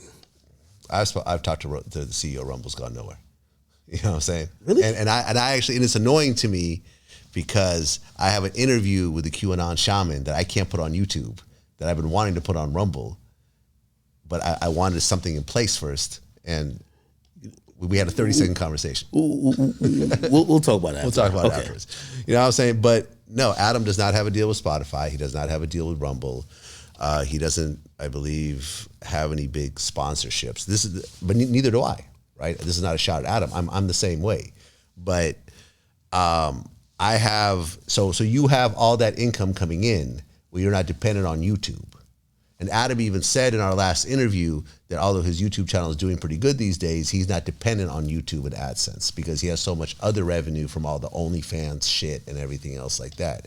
So when I look at his business, this is not me making judgment calls or anything else like that. When I look at his business, the majority of the money that's coming in from the business is through the porn stuff. And then the no jumper hip hop YouTube shit is a nice addition, but it's not, because for example, that was the whole thing about like AD and all them leaving. Like Adam has said multiple times that those shows weren't making money. I could relate. I've had multiple podcasts that haven't made money. What do you think? Let's stay on that. Which, ironic, I talked to Vlad about a lot of things publicly and privately, but I've never talked to you about that situation. Mm-hmm. I quote you all the time as I try to expand. I'm trying to expand. I'm hiring more people. I have shit. I'm trying to hire. I'm trying to hire so many people. Yeah. To do this, to do that. Yeah, 20 employees. And you told me back in the day, you said, I said, and this was when I'm doing everything. You said, you're killing it right now, but you're going to want to expand one day. Mm-hmm. The hardest thing is going to be hiring. Yep. And I remember that because you were fucking right. The hardest thing is hiring. Yeah. How to hire someone who matches your passion. Like, it's so hard. And so Adam did it, but we see what happened. What's your view of like the entire thing that happened, or how would you have done it? I mean, I told him the mistakes that he made. It's interesting. For example, I was on Matt Hoffa's podcast last night, and I got to see him with his staff and his crew, and kind of like how they're putting stuff together and trying to set up systems in place. Like there was one guy that was putting together a whiteboard, and I'm like, oh, what's that for? He said, oh, to put topics. I'm like, you guys thought about getting like a video screen instead? Because then you could just email the stuff. They're like, oh yeah. And it's like, I'm seeing some of the things I learned, but they're a newer company, so they're putting everything together. So 15 years, you bump your head a lot. You make a lot of mistakes. You see what works, you see what doesn't work.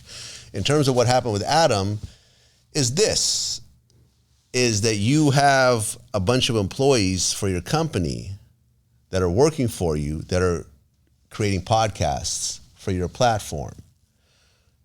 When we have employee, like a Vlad TV employee signs a non-compete, meaning that when you work for Vlad TV, you can't go to DJ Akademiks and film his videos on the weekends and edit his content as well, because Akademiks, although is my friend, is also my competitor. You know what I'm saying? I'm not trying to train you on how we do things at Vlad TV for you to go and help our competition. Now, if you're a contractor... Which, by the way, is very standard. Like, it's standard in every industry. In every industry. Like, you can't work for Uber and then have a side gig at Lyft. As you're, if you're a high level type person that's, has trade secrets and everything else like that. So he had a group of people that were creating podcasts for him, but they also had their own competing podcasts themselves. So when it came to booking guests, at first they would bring everyone to No Jumper, but then they figured out that, hey, I'm getting a salary at No Jumper. I could bring these guests to my own platform, and then I could double dip. Double dipping is something you're always looking for, because an employee will do that whenever possible. You have to watch what happens, and you have to, fix that problem as soon as it happens. He had a whole bunch of people that were creating competing content while they're getting full-time salaries from him. And, there's that, and there was also he had mentioned all these times that these were his friends, that things would get kind of complicated in terms of their friendship, and it's like, you can't really be friends with your employees either, unfortunately. Really? Yeah, because then you can't manage them the way you have to manage them. It turns into a feelings thing. It turns into a friendship thing. It turns into this in terms of that. I have to be able to tell my staff to do something without having them argue with me about it. Having an employee that argues with you is difficult, and you can't just fire people at the drop of a hat either, because there's repercussions for that. There's whole processes behind and everything else like that. So I've learned over time, you sign non-competes, you can't work. Now look, if you work for me and you want to do a cooking show, sure, go for it. You want to work on a movie and an independent film on the weekend because you're a videographer, go for it. You can't use my equipment, but you could absolutely do all that. I'd say great. So you have to have the non-competes, and you also can't have the friendships overlap with your actual employees, because you guys aren't equal in the sense of the workspace. In terms of humans, you absolutely are equal. But when it comes to the workspace, there's a CEO, and then there's someone of another, position. And the CEO has to be able to tell the person, I want it done this way, and have the person follow it without saying like, oh man, like, does this have something to do with me dating a girl back in the day? Like, you know, like some so shit let me like ask that. you this question, and again, I'm putting you kind of in that role of Adam, and you know, obviously we're like Monday morning quarterback and everything, but okay, cool. So you have a bunch of guys, you know, again, And women. and now they're doing a podcast. Like you have them doing podcasts on your network, but then they go home and they're kind of doing a podcast at the crib too. Yeah. No. Full, all the podcasts I've ever had have always been with independent contractors. Okay, so how do you deal with that? Because you don't want to tell them, hey, you're doing a podcast with me, you can't do a podcast elsewhere, or you can't do any other podcast. Well, how would you handle that? If they're an employee, they've signed a contract that says that they can't do that. Now, in certain states, I guess that may or may not apply, but we've never really had a problem with that. I mean, we've had people that have booked people for our show and then turn around and behind our backs booked them for other competing outlets and they've lost their job because of that. But when it comes to, like, for example, Sean Prez does interviews for Vlad TV, but he has his own YouTube channel and he interviews people as well. No problem. He's a contractor. So I have. That's not competing? No. That's not conflict of interest? No, because he's a contractor. Okay. Meaning that he comes in to do a specific job, and when that job is over, he's expected to have other jobs as a contractor. If all he did was work for me, then technically he would be an employee, and I would have to reclassify him as that. But the whole point of a contractor is that someone that has their own equipment, has their own office, has multiple clients, work, set their own schedule to a certain degree, everything else like that. We've learned the hard way about employees and contractors early on. Everyone wants to just go contractors until they, the employment department will come in on them and say, you guys better clean this up or else. You know what I'm saying? But yeah, if you're a contractor with us, you could leave at any point. You could do whatever you want with anyone else. It's all good.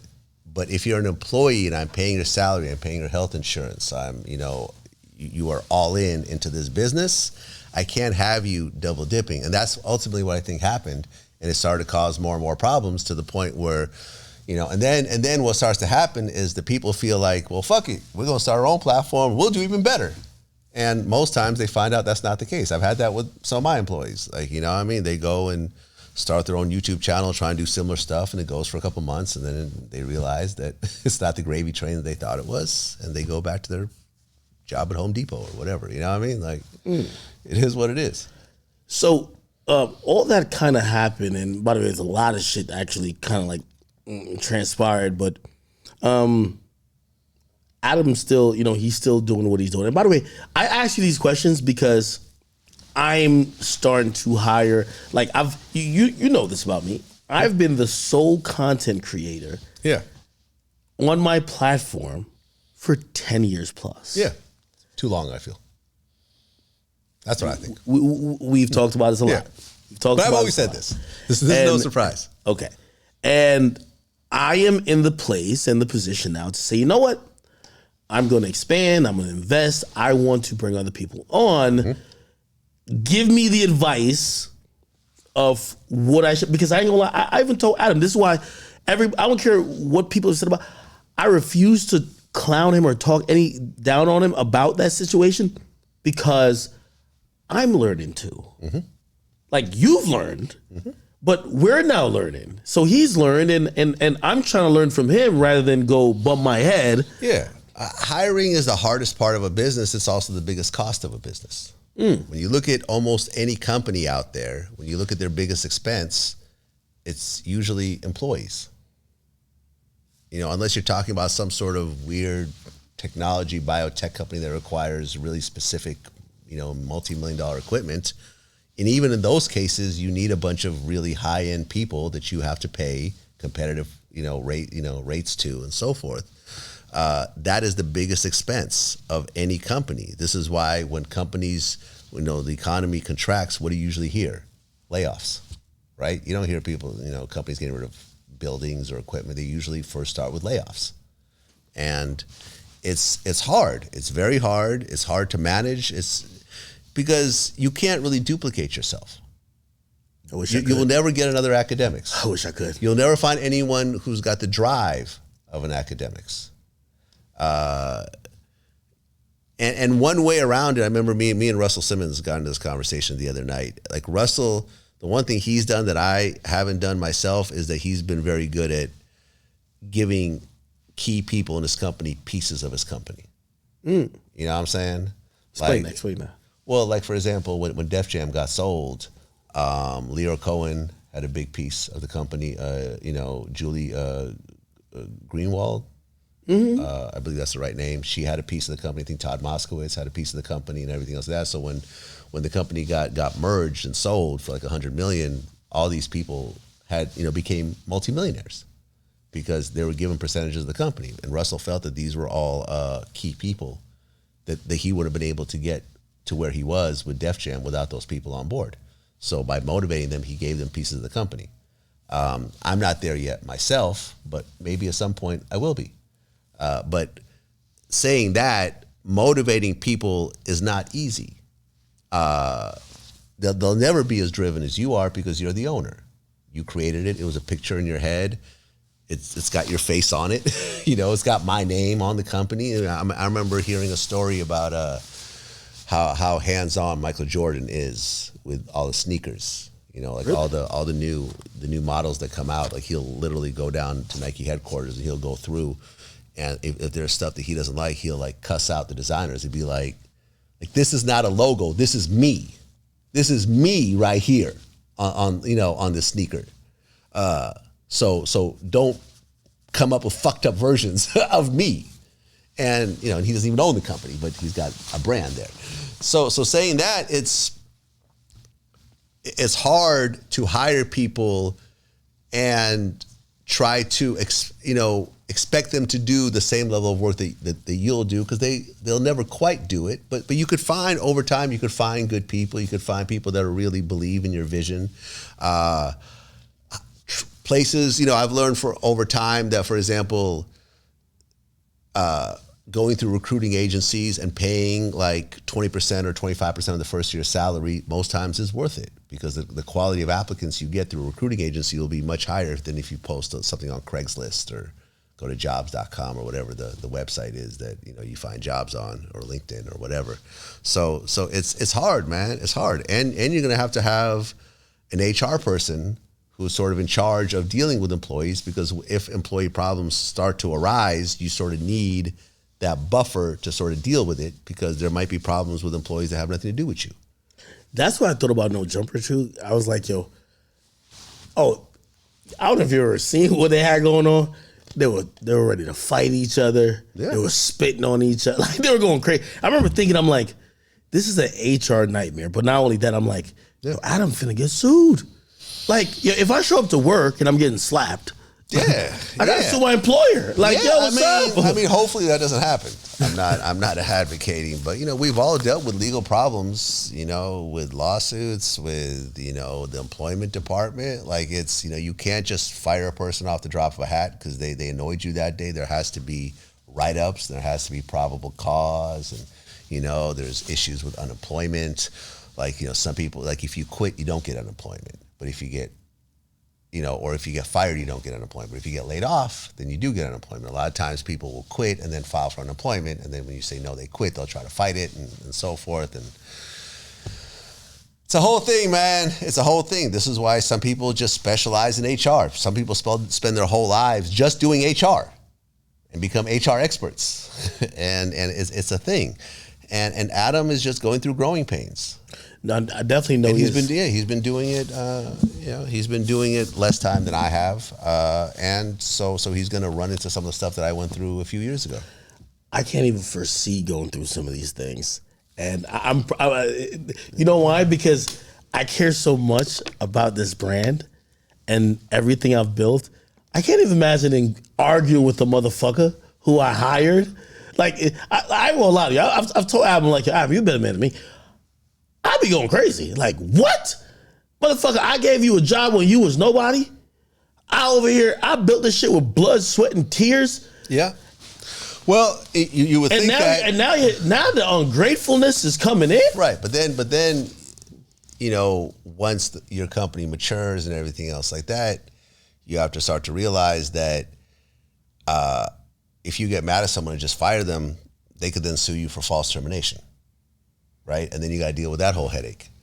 So you have to be careful about how you let people go. And ultimately, when you look at places like New York and California, places that I operate in, these are places that are really big on workers' rights. The employers a lot of times has to take a back seat to the worker. It's geared a little bit towards the workers. And it's just part of business. Clearly someone does something completely outlandish, they get fired. They don't show up to work. We've had people just disappear on us. You wait 1 day, you wait 2 days, you wait 3 days, and then it's like, all right, well, you've now abandoned your position. Now we've let you go, and there's really no gray area when it comes to this, but people will come up with all types of outlandish reasons not to do their job and still expect to get paid, for not doing their job. So, crazy. People have told me that I'm the reason why the company's being held back, that they know better than I do, like what to do here. Like I know how to run Vlad TV more than Vlad. Oh yeah, I've had someone say that to my face, as they're getting fired or laid off. But as media's going on, who I had sitting in your seat probably about less than a week ago, probably about like 4 or 5 days ago. We had the CEO of a streaming company, a TV or video streaming company, Zeus. Yeah. We had a Lemuel Plumber who was sitting there, and we did an interview with him, and he was basically also talking about just the change of linear TV to now pretty much everything is streaming. I mean, obviously music, everything is streaming. I mean, shit. Even our content, it's pretty much consumed mostly as streaming. And now you have like television or, what could be like programming that would be on television. Linear is going down, streaming is popping up. I asked him about buying BT, which by the way, recently we also heard that Tyler Perry submitted like a $2 billion, which I thought was a lot. They wanted 3. They said they wanted 3 or some shit like that. What do you feel about just that in general? Like, network TV, they're trying to figure it out. I heard the craziest stat recently. I don't know if you've seen this, but this might shock you. Because compare this to like even your channel. So Stephen A. Smith, who tweeted out, because recently it's announced that he's going to be having Shannon Sharpe join First Take. Shannon Sharpe used to be on Skip Bayless' show on Undisputed on FS1, which is Fox's sport network. Apparently, they said in the last week, Skip's show has only drawn, and I'm saying only, it might be a lot to some people, but 150,000 people watching concurrently. And I looked at that, and I thought, every time I used to think about TV, I'm thinking millions. Yeah. I'm like, what? Yeah. If you think about 150,000 people watching, I'm pretty sure, like, if you look at like really successful YouTube channels or even media platforms on YouTube, you're not that far off. Or just even the concurrent views, but definitely total views, you probably even surpassed that. Yeah, I mean, when I met Skip Bayless, he knew who I was. You know what I'm saying? But yeah, those numbers. I mean, this is why. First thing was at 400,000. What's the name? Was at like 150.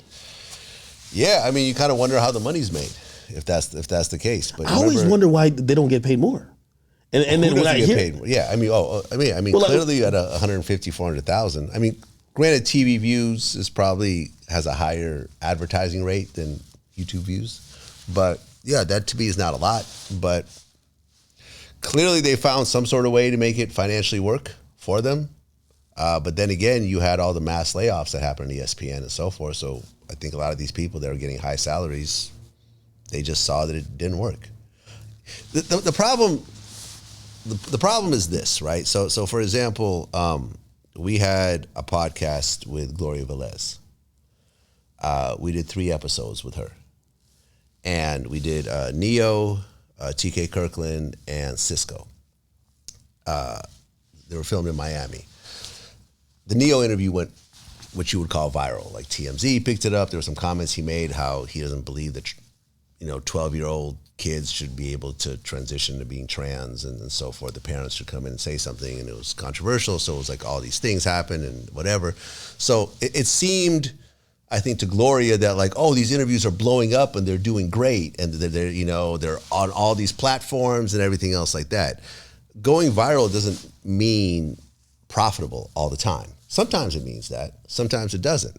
What I had to explain to her that the 3 interviews that we filmed for her, after you count the production costs, we took losses on all of those videos, right? And just the other day, she made this video saying that she's leaving the platform and she's done all these videos that have done really well, and Vlad like doesn't allow her to bring on the guests that she wants, and I'm shady and everything else like that. Really? Yeah, it was really kind of shocking because we have each other's phone numbers and we talk. I'm surprised she didn't talk to me about it. There's nothing shady or anything else like that. Yeah, of course we passed on certain guests because we've been losing money on every platform, so we try to strategically pick the guest that we think will work the best with her being a relatively new interviewer. But people don't understand. They think that if you're on TMZ, you have a profitable piece of content when a lot of times you don't. And a lot of times, as you know, like I think like her, if you looked at all of her interviews, if you combine all the views of all of her interviews, each interview hasn't surpassed about 400,000 views, which if you do the math is not even, maybe 1,000, a couple thousand at maybe most. 1,000 or 2. Yeah, $1,000, $2,000. I mean, we pay more than that to her. Like, what I'm saying, to her and her business partner who helped put, kind of put the interviews together. Not to count, then you count the cameraman, the camera crew cost, because it's a podcast that requires multiple cameras. We have to hire, film in a high-end studio in Miami. And then my overall staff of putting this whole thing together, editing it, titling it, the managers involved and everything else like that. We're talking about thousands and thousands of dollars to put this whole thing together. Just because you're on TMZ doesn't mean that it's making money. And a lot of times the clips that go viral will go on someone's TikTok or someone's Twitter account or whatever else, and they'll get 1 million views there, and we'll only get 50,000. Yeah, that happens a lot. It looks good. Yeah, it looks good. But we don't get anything off of that. And sometimes even the thing with TikTok is like, yeah, they've seen it there, or they might see it on Twitter, but sometimes they don't know how to navigate to go back to the original content to watch the whole thing. Someone just is re-uploading your shit. Sometimes they'll even cut out your logo. They don't even know where it's coming from. Yeah. They just know, oh, Neo's talking about trans kids. They don't think, oh, I'm going to go back to Vlad TV's YouTube channel. I'm going to watch the rest of the clips and all that. That doesn't always happen. It does happen sometimes, but it doesn't always happen.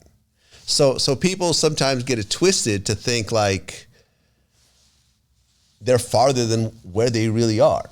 And they think that they're big superstars and they could go anywhere and they're going to get these multi-million-dollar deals, when that's not always the case. You see what I'm saying? And this is what I've had to deal with. So now I got this. How do you deal with that, though? Do you respond publicly? Because I ain't letting nobody talk about me publicly like that. I'm on that. I mean, it's one of those things that me maybe mentioning it might make it even go bigger. But if it does get big enough, I may or may not comment on it. But it's like people don't understand the business. People don't understand the business, especially if you haven't been in the business, right? So it just is what it is. We're running a business, and we've given lots of people opportunities, and some people have appreciated those opportunities and have ran with it and have turned it into bigger businesses. Other people feel that we didn't do enough and it was all them, and they go off and start their own platforms and the platforms flop.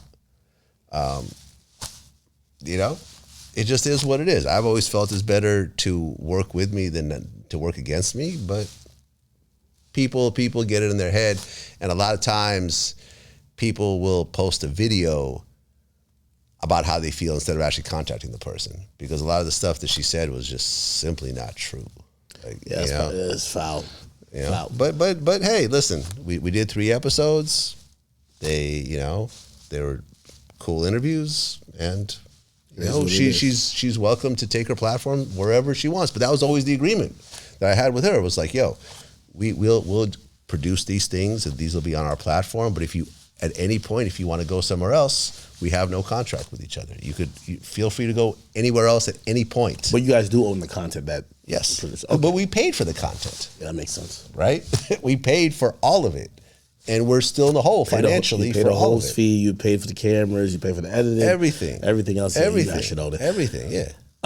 Hey, what do you think about? So we talked about Gunna before, but also obviously the news of like 6ix9ine, who did the joint with Kodak, the $1 million. Right. I heard you talk about Gunna being like, even more successful, and I'm wondering if that's really the truth. Obviously the song is doing well, but I'm wondering, like, I've talked to a lot of rappers like kind of behind the scenes. Mm-hmm. They still like are vehemently like, nah, I hate like these snitches, this and third, and yeah, this is what I've heard from a lot of rappers behind the scenes. You're gonna succeed now because that one song blew up on TikTok, but he's dead in the water. No one will touch him. He can't go to Atlanta and have like any of the people who are relevant co-sign him or even stand next to him. Yeah. And what happens is you in music, you just can't be an island. You're gonna dwindle away. That's what I've been hearing. What do you think about that? And then also, what did you think about the Kodak move? I thought the Kodak move was a brilliant move. Me and 600 Breezy did an interview 6 months ago or so, where both of us agreed, and these are, two serious hip hop heads who know the culture inside and out, are putting our heads together and saying what we think is in order for Gunna to come back and do his thing to where he was, Young Thug has to co-sign him. If Young Thug says, hey, I fuck with this dude, what he did, the whole yes ma'am thing has no effect on me. I told him to do it. Yeah, I told him to do it. Please support him. That's my artist. That's my little man. That's my slime. That's my slime. That's my slime. Go forward. Go back to being his fan again. And I'm like, yeah, that sounds really good. Like, I think that's probably what it's going to take. And lo and behold, he came out with a whole album, and Fuck You Mean ends up being a hit without Young Thug saying a fucking word, which means that what the tastemakers and what the media people and what the rappers say really doesn't matter. It really comes down to how the fans react to it and how good the music is, because a hit song will fix fucking everything. That is true. A hit song will fix everything, and 99.999999999% of the fans have never been in prison, don't know what snitching is, have no criminal records. They just like the song. They like to dance to it. They like to sing along. And if they like the music enough, they'll go to the concert. Taylor Swift, is an island, essentially. She doesn't really collaborate with anybody. Yeah, you know what I mean? Yeah, she has Ice Spice on a song, but that was just some throwaway That was doing shit. Ice Spice a favor. That was doing Ice Spice a favor. It wasn't Taylor Swift did not suddenly, get more Taylor fans. Swift is so huge. Let me say this. A contractor comes to my house to do some work. I guess when they come to my house, they start seeing like plaques and other stuff, and they like, okay, you might be doing something in music. This guy comes to do some shit at my house. Do you know the work probably might be between 10 and 15,000. Mm-hmm. He hits me with a message, hits me with a text. He said, listen, hey, I know I hit you with the invoice, and third. Listen, I know you're in the music business. If you could get me tickets for my daughters to go to MetLife Stadium to see Taylor Swift, we could deal with a bill like that. That's when I realized, I'm like, Taylor Swift can't be that fucking dope. You're willing to waive this whole shit just to get tickets to your daughter. And I looked at it. No one could get Taylor Swift tickets. Yeah, it's wild, right? No one could get it. And I'm like, holy shit, Taylor Swift is ridiculous. That's unheard of. Who did Michael Jackson work with that really,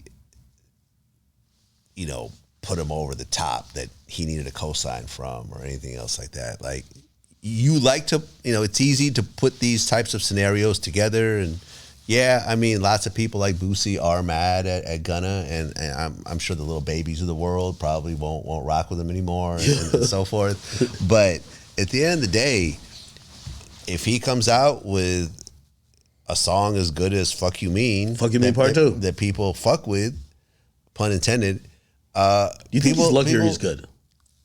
It's got to be both, right? I mean, music is always luck and skill mixed together. There's always a luck element to a hit song. There's always a luck element. You know that. People have kind of like started rooting for him in a way where, like, when Young Thug dropped his album, people start shitting on Young Thug's album and say, hey, listen, you're not as good as Gunna. Like, I remember watching, I'm like, yo, this is crazy. Yeah. But this is the globalization of music. This is also, you're talking about the barrier to entry to listen to a song is essentially zero. Back in the day, you'd have to go to a store and spend $15 plus tax to buy a CD, go home, unpackage it, put it in. You are financially invested with this purchase. You're trying to get your money's worth for this $15, $16.50 CD you just bought. It's a financial investment, and a lot of fans are young, so they don't have a lot of money. So they're trying to get as much out of that music as possible, really get into it, read the liner notes, everything else like that. 2023, you have a Spotify subscription, and you can listen to everything for free at the click of a button. You don't pay any more to listen to a Gunna song. It's just part of the catalog that you have access to. So, yeah, it shows up, and then the algorithms take over. You're not planning to listen to a Gunna song, but you just listen to a Young Thug song, and then Gunna is recommended right afterwards, right? Yeah. Right? Chances are, Spotify doesn't say, oh, Gunna and Young Thug are beefing right now, so please do not. Yeah, they don't give a shit about that, nor will they ever. So you're listening to the new Young Thug album. Next thing you know, Fuck You Mean comes on, and you're like, hey, I like this. Yeah, he snitched, but yeah, whatever. Fuck it. Now let's listen to the rest of the album. Next thing you know, Gunna's album's doing well. The songs are doing well. You can't sit there and feel that the gatekeepers are really the gatekeepers, because they're not. It's interesting to have you say this, because I remember years ago when it was asked, would you interview 6ix9ine? Mm-hmm. Yeah, said no. I said no. I switched my tune. You did switch. I switched my tune, yeah. Gunna hits you up and says, yo, Vlad, I need that interview to really get me back in. I've asked his lawyer to do the interview. Me and Gunna's lawyer, Steve Sadow, who's now Trump's lawyer, actually. I've asked a lot of podcasters about this. Me and him were actually we were talking a lot, because he kept trying to, my client's not a snitch, my client's not a snitch. He's trying to change your mind. Well, not change my mind, but he's trying to get me to put stuff out there. To kind of like chorus the narrative. I get it. Yeah. If Gunna asked me for an interview, 100%. 110%. Gunna, come to Vlad TV. We got you. We'll give you a fair shot. I've asked a lot of people, and behind the scenes, especially the ones that I have like 2 podcasts. I'm thinking, I think you would go there. And it's not mine, it's not yours.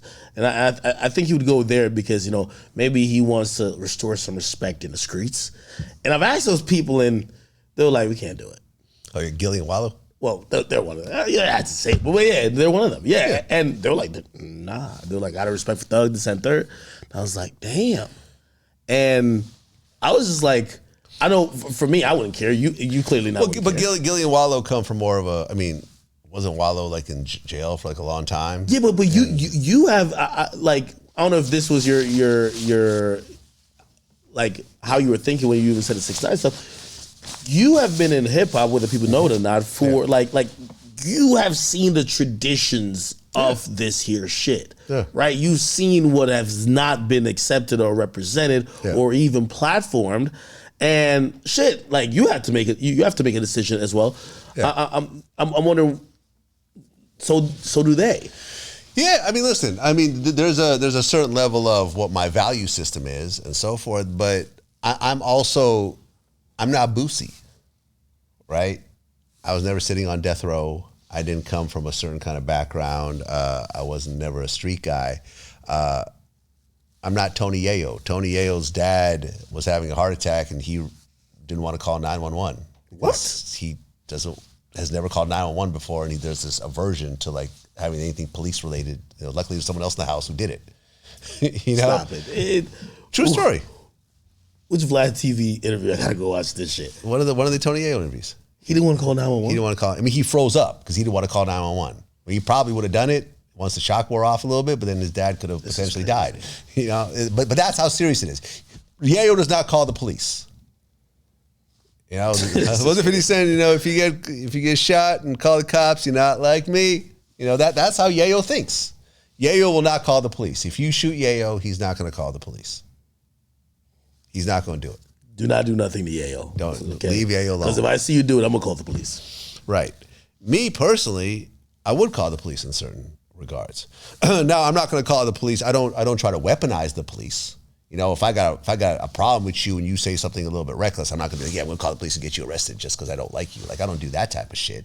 You know, but if I felt that there was a credible threat of some sort, or if like, you know, like you have these conversations with people of like, if you had a serial killer living next door to you, if you had Jeffrey Dahmer living next door to you, would you call the police? Certain people will say no. And Cam say he gonna move. You know, yeah. I think Cameron said he would move, which I think is just dumb.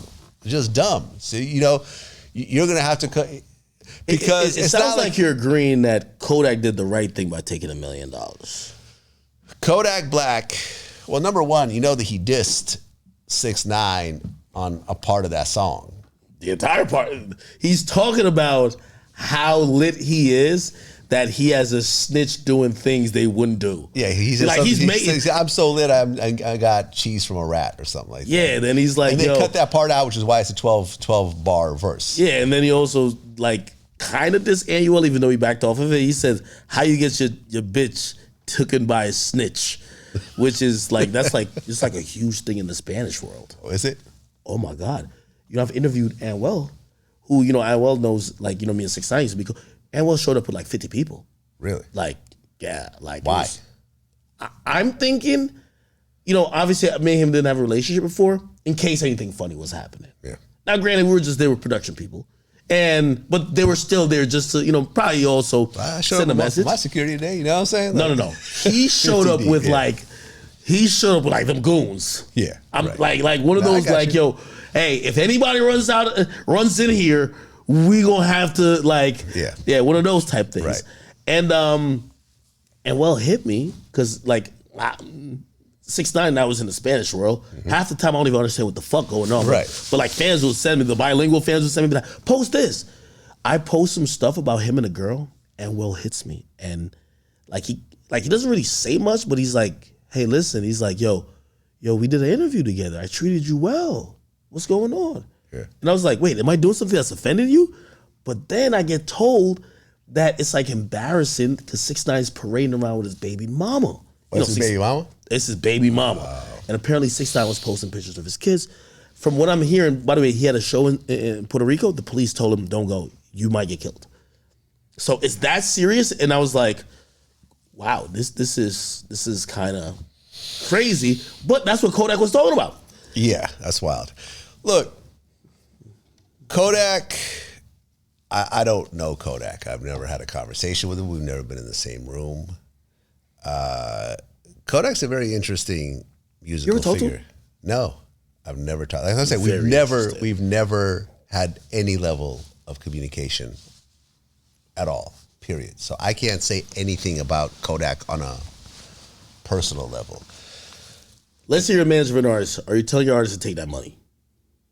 If I'm managing the artist? You're managing a street rapper. You know everything about, like, you're hip hop. Mm-hmm. You know, part of this guy's like thing is that he's a street dude and that guy is a snitch. Are you telling him to take that money? $1 million is a lot of fucking money. $1 million for Kodak Black is not a lot of money. How much do you think Kodak makes for a show? Between 150 and 225,000. So between 4 and 5 shows, he can make $1 million.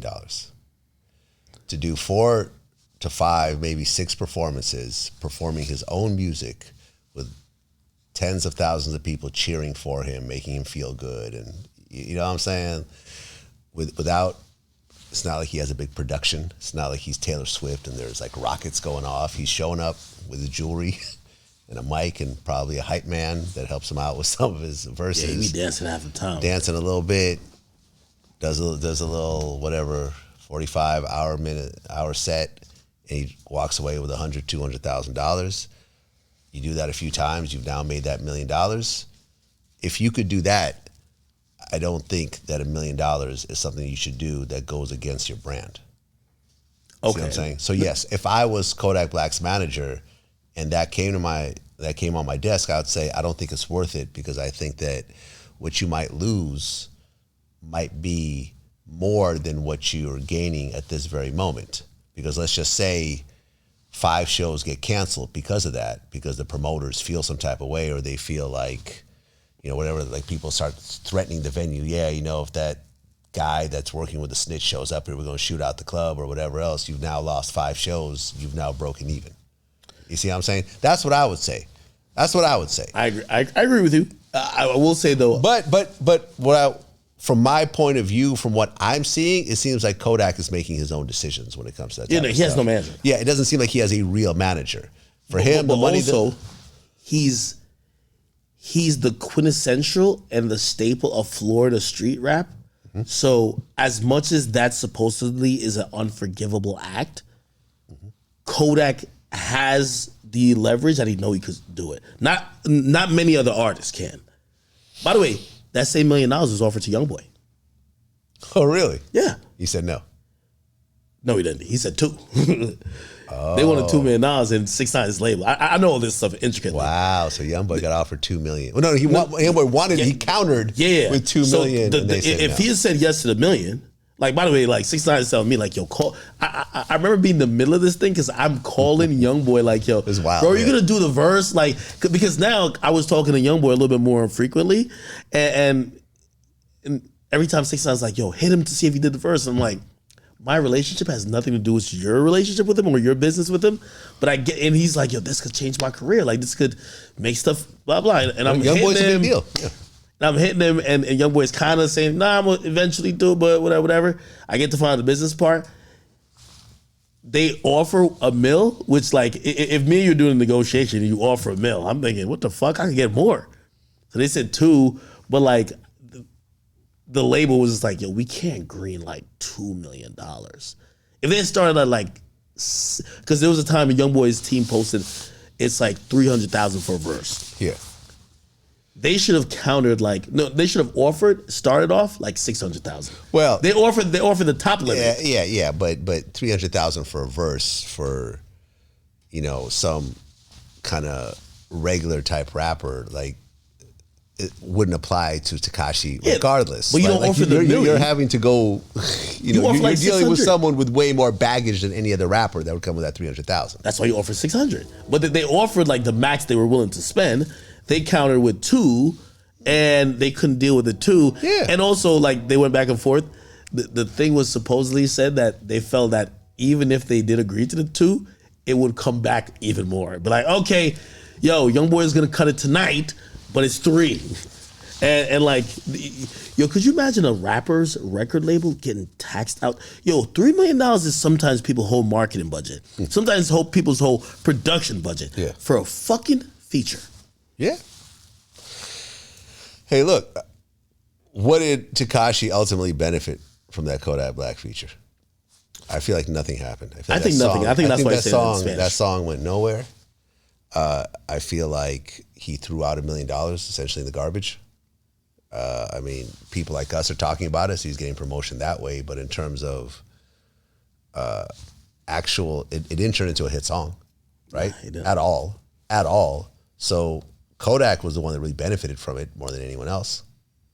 And I agree with that. And that's pretty much the end of the situation. And yeah, the Boosies of the world are going to say something, and maybe some of the hardcore people that were going to work with Kodak may have backed up off of it because of that, but I don't really think so. I had 1090 Jake on my show, and we went through this huge list of rappers. How was that? It was interesting, man. It was interesting. He was a cool dude. I mean, I wish I could get him to sit down with some of the people who he's dropped paperwork on, but it would be like, it would be hell. It would be chaos. Yeah, I would. Right. Yeah, it'd be chaos. But we talked about the people, and he was saying like the people who he is.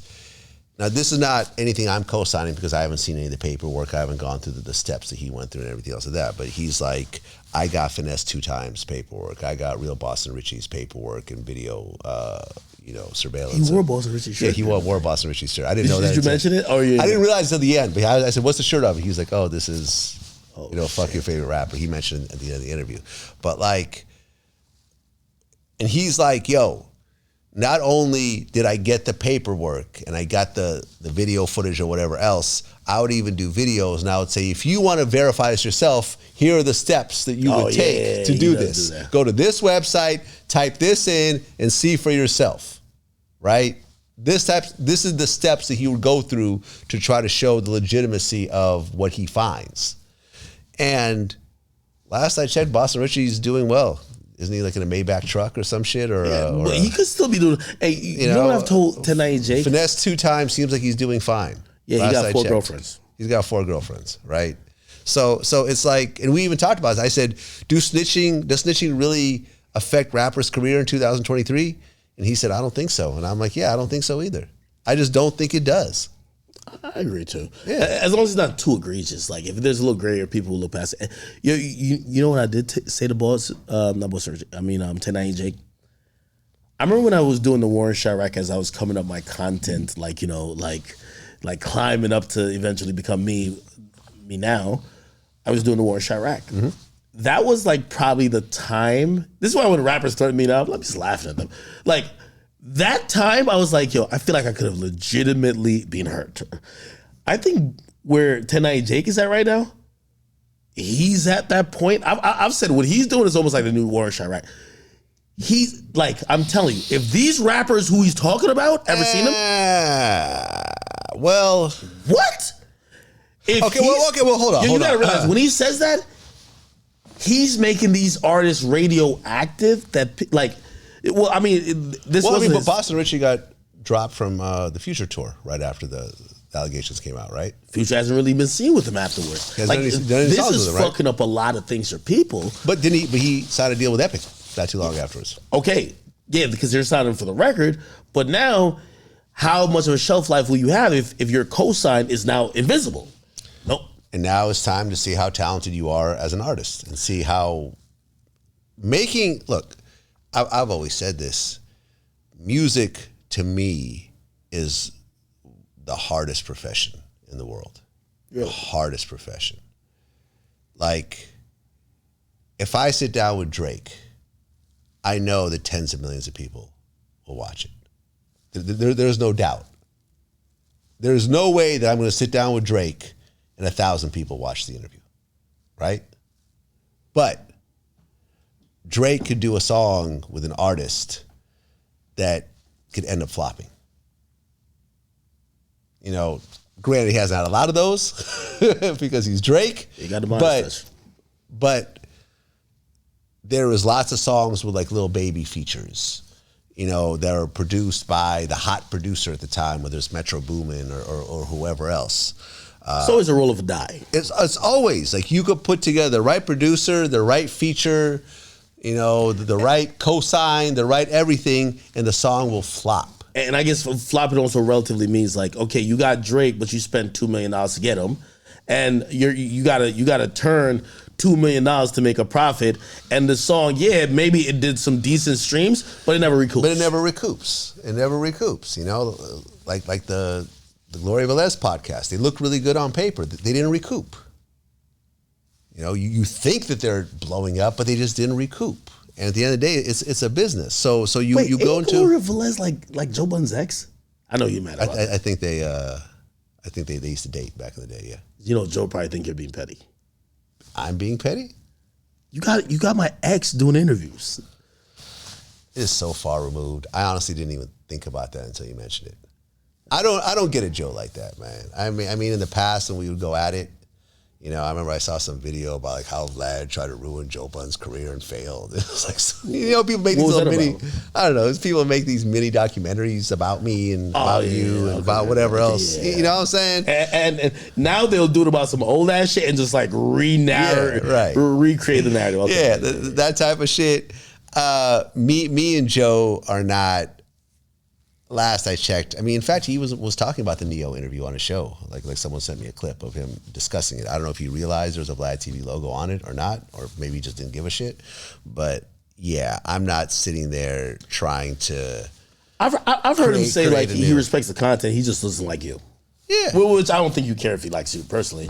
But definitely, me and Joe don't like each other, and that's fine. Life goes on. Like your content is unavoidable though, because it does make news. Yeah, and you know, and he does well in his space as well. You know, I'm honestly like, regardless of our past differences, I'm happy when people in my space do well and raise the bar. You know, I'm happy. You know, like I've always been cool with Queen's Flip. You know, we're not like friends, but me and him have, stayed in contact sometimes, and we've talked, and I'm happy that he's on Joe's show and he's doing well on there. I'm not a hater, man. I met him up there. Yeah.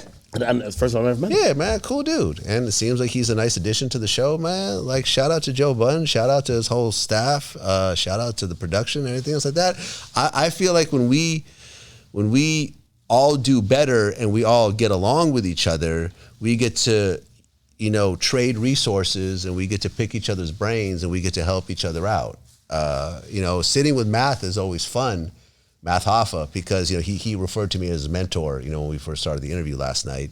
And it's like, I consider him kind of like my little man in a way. He's bigger than me physically, but like he's younger than me.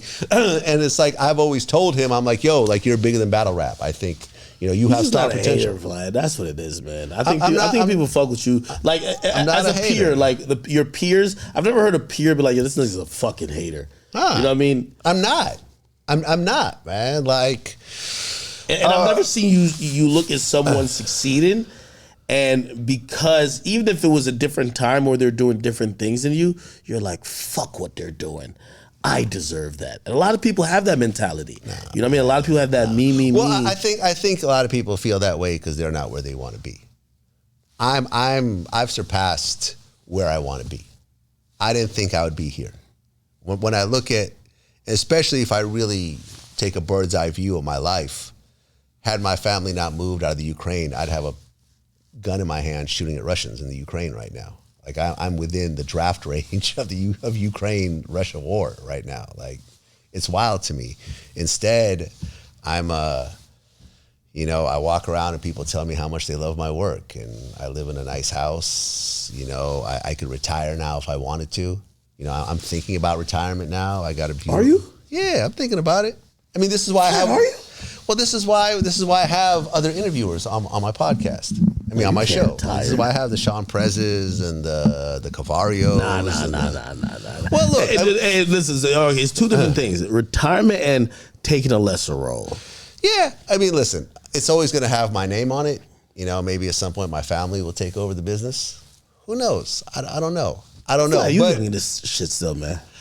I mean, I like doing 50. Like, let me tell you this. Listen, Howard Stern. I'm a fly 50. Yeah. Howard Stern rock until he's 70. Like, you got at least 15 more years. Yeah, I mean, yeah, I probably. I'm not saying you got to like. I probably do.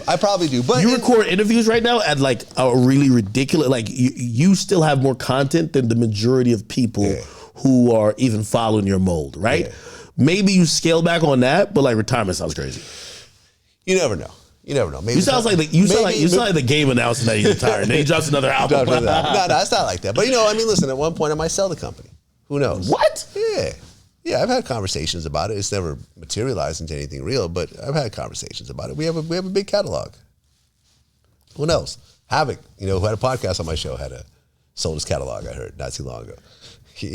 But my thing this is the first time that, I've ever heard you say this. Well, I'm 50 now. When you turn 50, how old are you now? 32. 32. See, I got 18 years on you. Turning 50 is an interesting time because it's like, okay, like I'm not in my 40s anymore. I'm actually 50, and I'm claiming, how some people be lying about their age and, still claiming they're 30. I'm embracing my 50. Like, I turned 50. Like, it's a milestone in my life. Are you tired of it? Well, certain aspects I am tired of. So, yeah, man. Like, look, I'm not going to go into specifics because I don't want to hurt people's feelings, but, there are certain interviews that I'm very fired up over. Like, I showed you a picture of we're not going to say what it is, but I showed you a picture of who I just interviewed. I was excited to do that. Like, I was like, this is the most powerful person in music, essentially, that I'm about to sit down with face to face. Like that to me is exciting. Interviewing Dennis Rodman was exciting. Dominique Wilkins, exciting. Alan Dershowitz, exciting. People like that. Smokey Robinson, exciting. But a lot of times we also have to do a lot of other interviews that essentially just keeps the machine going. And since I'm the biggest talent at my company, a lot of times it falls on me to do those interviews. Now, I have other interviewers, but when the traffic starts to dip and the content starts to get a little low, I got to step in and I got to do what I got to do. It'd be nice if I didn't always have to do that. It'd be nice if all I had to do was be like Oprah and just do the shit that I really just absolutely love to do and nothing else. But if I just did that, the company would just start to dwindle right now. So you think about the future. You try to plan ahead. At one point, I'm going to be 60. At one point, I'm going to be 70. At one point, I'm going to be 80, God willing.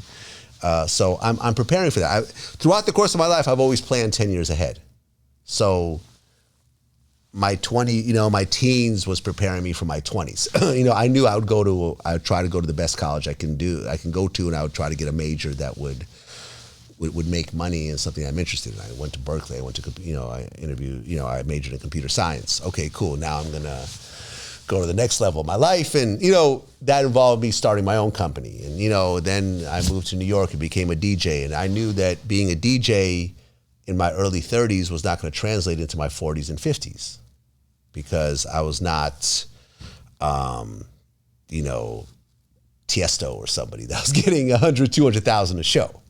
I was just doing small club gigs. I was touring around, but it was like I'm always planning. I was planning for my 40s back then. In my 40s, I was planning for my 50s. Now I'm year one of my 50s, and how am I going to plan when I hit my 60s? What am I going to do? Can I do interviews in my 60s? Probably. Can I do interviews in my 70s Jay-Z's and 80s? Rapping, man. Every so often. He's not rapping as a job anymore. His career, Jay-Z, and that's actually a perfect example. Jay-Z's job is no longer being a rapper, right?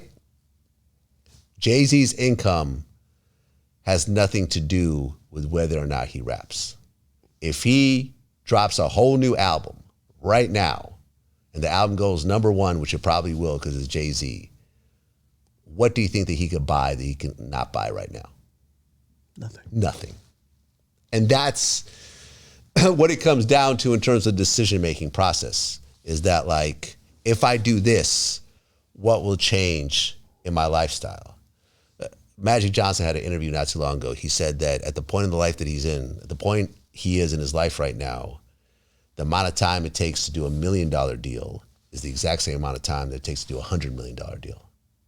So when people approach him with $1 million deals and he turns them down, that's why.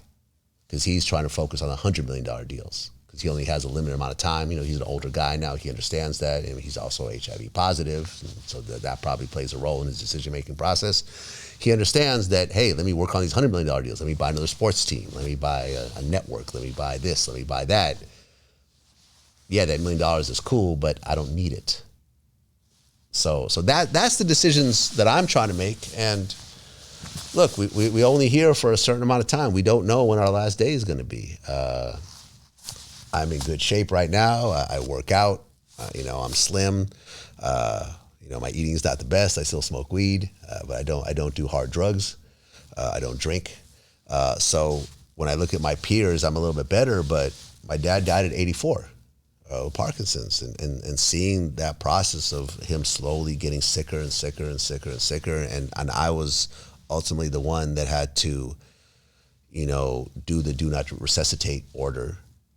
It still affects me to this day, and I understand. Like, if my dad died at 84, and I have 34 years left, what am I going to do with those 34 years? Now, hopefully, I could have 68 years. But we don't know.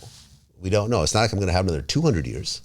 I'm not going to have another 1,000 years. We're all here for a limited amount of time, and you want to do, the one thing that your most valuable resource is your time. It's something you can never get back, and you only have a certain amount of time to it. Like I was tweeting this morning about, like, the two most important things in your life is time and your liver. So if you're going to donate, think about, like, where'd the liver come from? In your liver, because there are situations where people donate their liver to somebody, right? Like if you have a family member that has, like, a liver failure, and you're a match, you might be able to donate your liver to that person to keep them alive. Now, would you donate your liver to someone you didn't like, to someone who doesn't respect you, that you don't respect, that you don't feel is a good person? Probably not. So why would you give your time to a person who you don't respect, who they don't respect you, that you don't enjoy the time with them and stuff like that? So it's time, man. It's a limited resource. Man, jeez. Listen, First of all, Vlad shocked me even talking about retirement because I think really he's in his prime. And Thank you. That actually means a lot. You say that. I think you're doing outstanding things. Obviously as a creator, I think you're definitely amazing. But I also look to you in business as well, and I think that's just the next the next frontier. If I'm to look at you, is how to build a company, how to scale this, how to do other things that we haven't seen done, especially for newer media, newer independent media. That's what I look for. Of course, like we all can't be on the mic all the time or do interviews all the time. And of course, there's going to be new faces, new personalities, new voices. Yeah. But we all got to readjust as normal as it is. But man, I think you're in prime zone. I'm telling you. Yeah. You think? All right. Well, maybe I'll rethink it then. No, I'm telling you, if I start hearing just some, if you start being on 20% of interviews anytime soon, I'll be upset. Well, listen, I mean, I still love it. And good. That's all we need to hear. I still love it. And when I feel like I sit down with someone who I'm just a fan of, fuck the business. Fuck the money, fuck the views, fuck social media. How many interviews have you done? Thousands. Jeez. Under 2,000 or 3,000. There's 28,000 clips on the site. But obviously you gotta divide that by the average number of clips per interview. So you might be able to, if it's, let's just say there's 10 clips on average, so maybe that's 2,800, maybe half that, 1,400. I don't know. I mean? I would have to. It'd be a hard thing to try to count. I could do it probably, with the help of my programmer. But yeah, I've done thousands, man. But you got to think, I was doing interviews during the DVD era before there was YouTube, right? Yeah. Like the DVDs were put out. I was interviewing Lil Flip and Paul Wall and Mike Jones and people like that, but I mean, sitting down with Smokey Robinson is just damn, this guy's got 10 Grammys and he's considered one of the greatest songwriters ever, the architects of the Motown sound and timeless music. Is just I'm sitting down and I get to ask this person anything and they'll answer. You know what I'm saying? How many fans get to do that? You gotta get that new Jamie Foxx interview, man. That's what you gotta get. Jamie Foxx? Yeah, man. Yeah, we'll see. We were supposed to do one a long time ago. I've been to his house. Really? Like that. Yeah, cool guy. I hope he's fully recovered from whatever he went through. But yeah, man, really, think about, all the talking about the Taylor Swift. Your contractor was gonna waive his fee for a Taylor Swift show with his kids. I mean, think about one of his kids sitting down with Taylor and asking them whatever they want. This is why I like that little girl, Jazzy. She's doing it. She's doing it, man. And another person who I reached out to, I DM'd her. Really? I said, hey, congratulations on what you're doing. If your parents ever want to talk to me, about the business or anything else like that, feel free. Did they hit me back? I'm like, this is your parents, right? They're like, yes, this is our father. Okay, cool. Okay. I don't want to be talking to a little girl right now. Okay, this is the father. We got on the phone when we talked. Really? Yeah. But this is my personality, right? Yeah, my personality is to see the next generation and try to help and try to see what they're doing, and maybe I'll learn a few things along the way, and maybe there's some things they could help me with, and there's some things I could help them with, and we'll all do better together. Because you look at, for example, was it Off the Porch? Yeah. Off the Porch. That dude, I didn't even know who he was. I didn't realize he even had an interview platform. But I remember this dude was to constantly talk shit about me on Twitter. Really? To the point, and then he would be using my clips to talk shit about. He repost my clip and then talk a bunch of shit about me in the caption, to the point where I've had to get a couple of his clips taken down, and he's had his accounts, I think, removed over that. Oh yeah, Vlad got my account taken down. But it's and then I find out way after that this guy actually he does what I do. He interviews rappers. I didn't even know that at the time. I thought it was just a random hater. And it's like, and I look at this going like, this is so odd because he would benefit being cool with me as opposed to the stance because I don't want to work with him at this point. Vlad, let me tell you this. What I've realized is that there's certain people when trying to, they look at it like how many people look at either the rap game, like it's almost like we're all gladiators.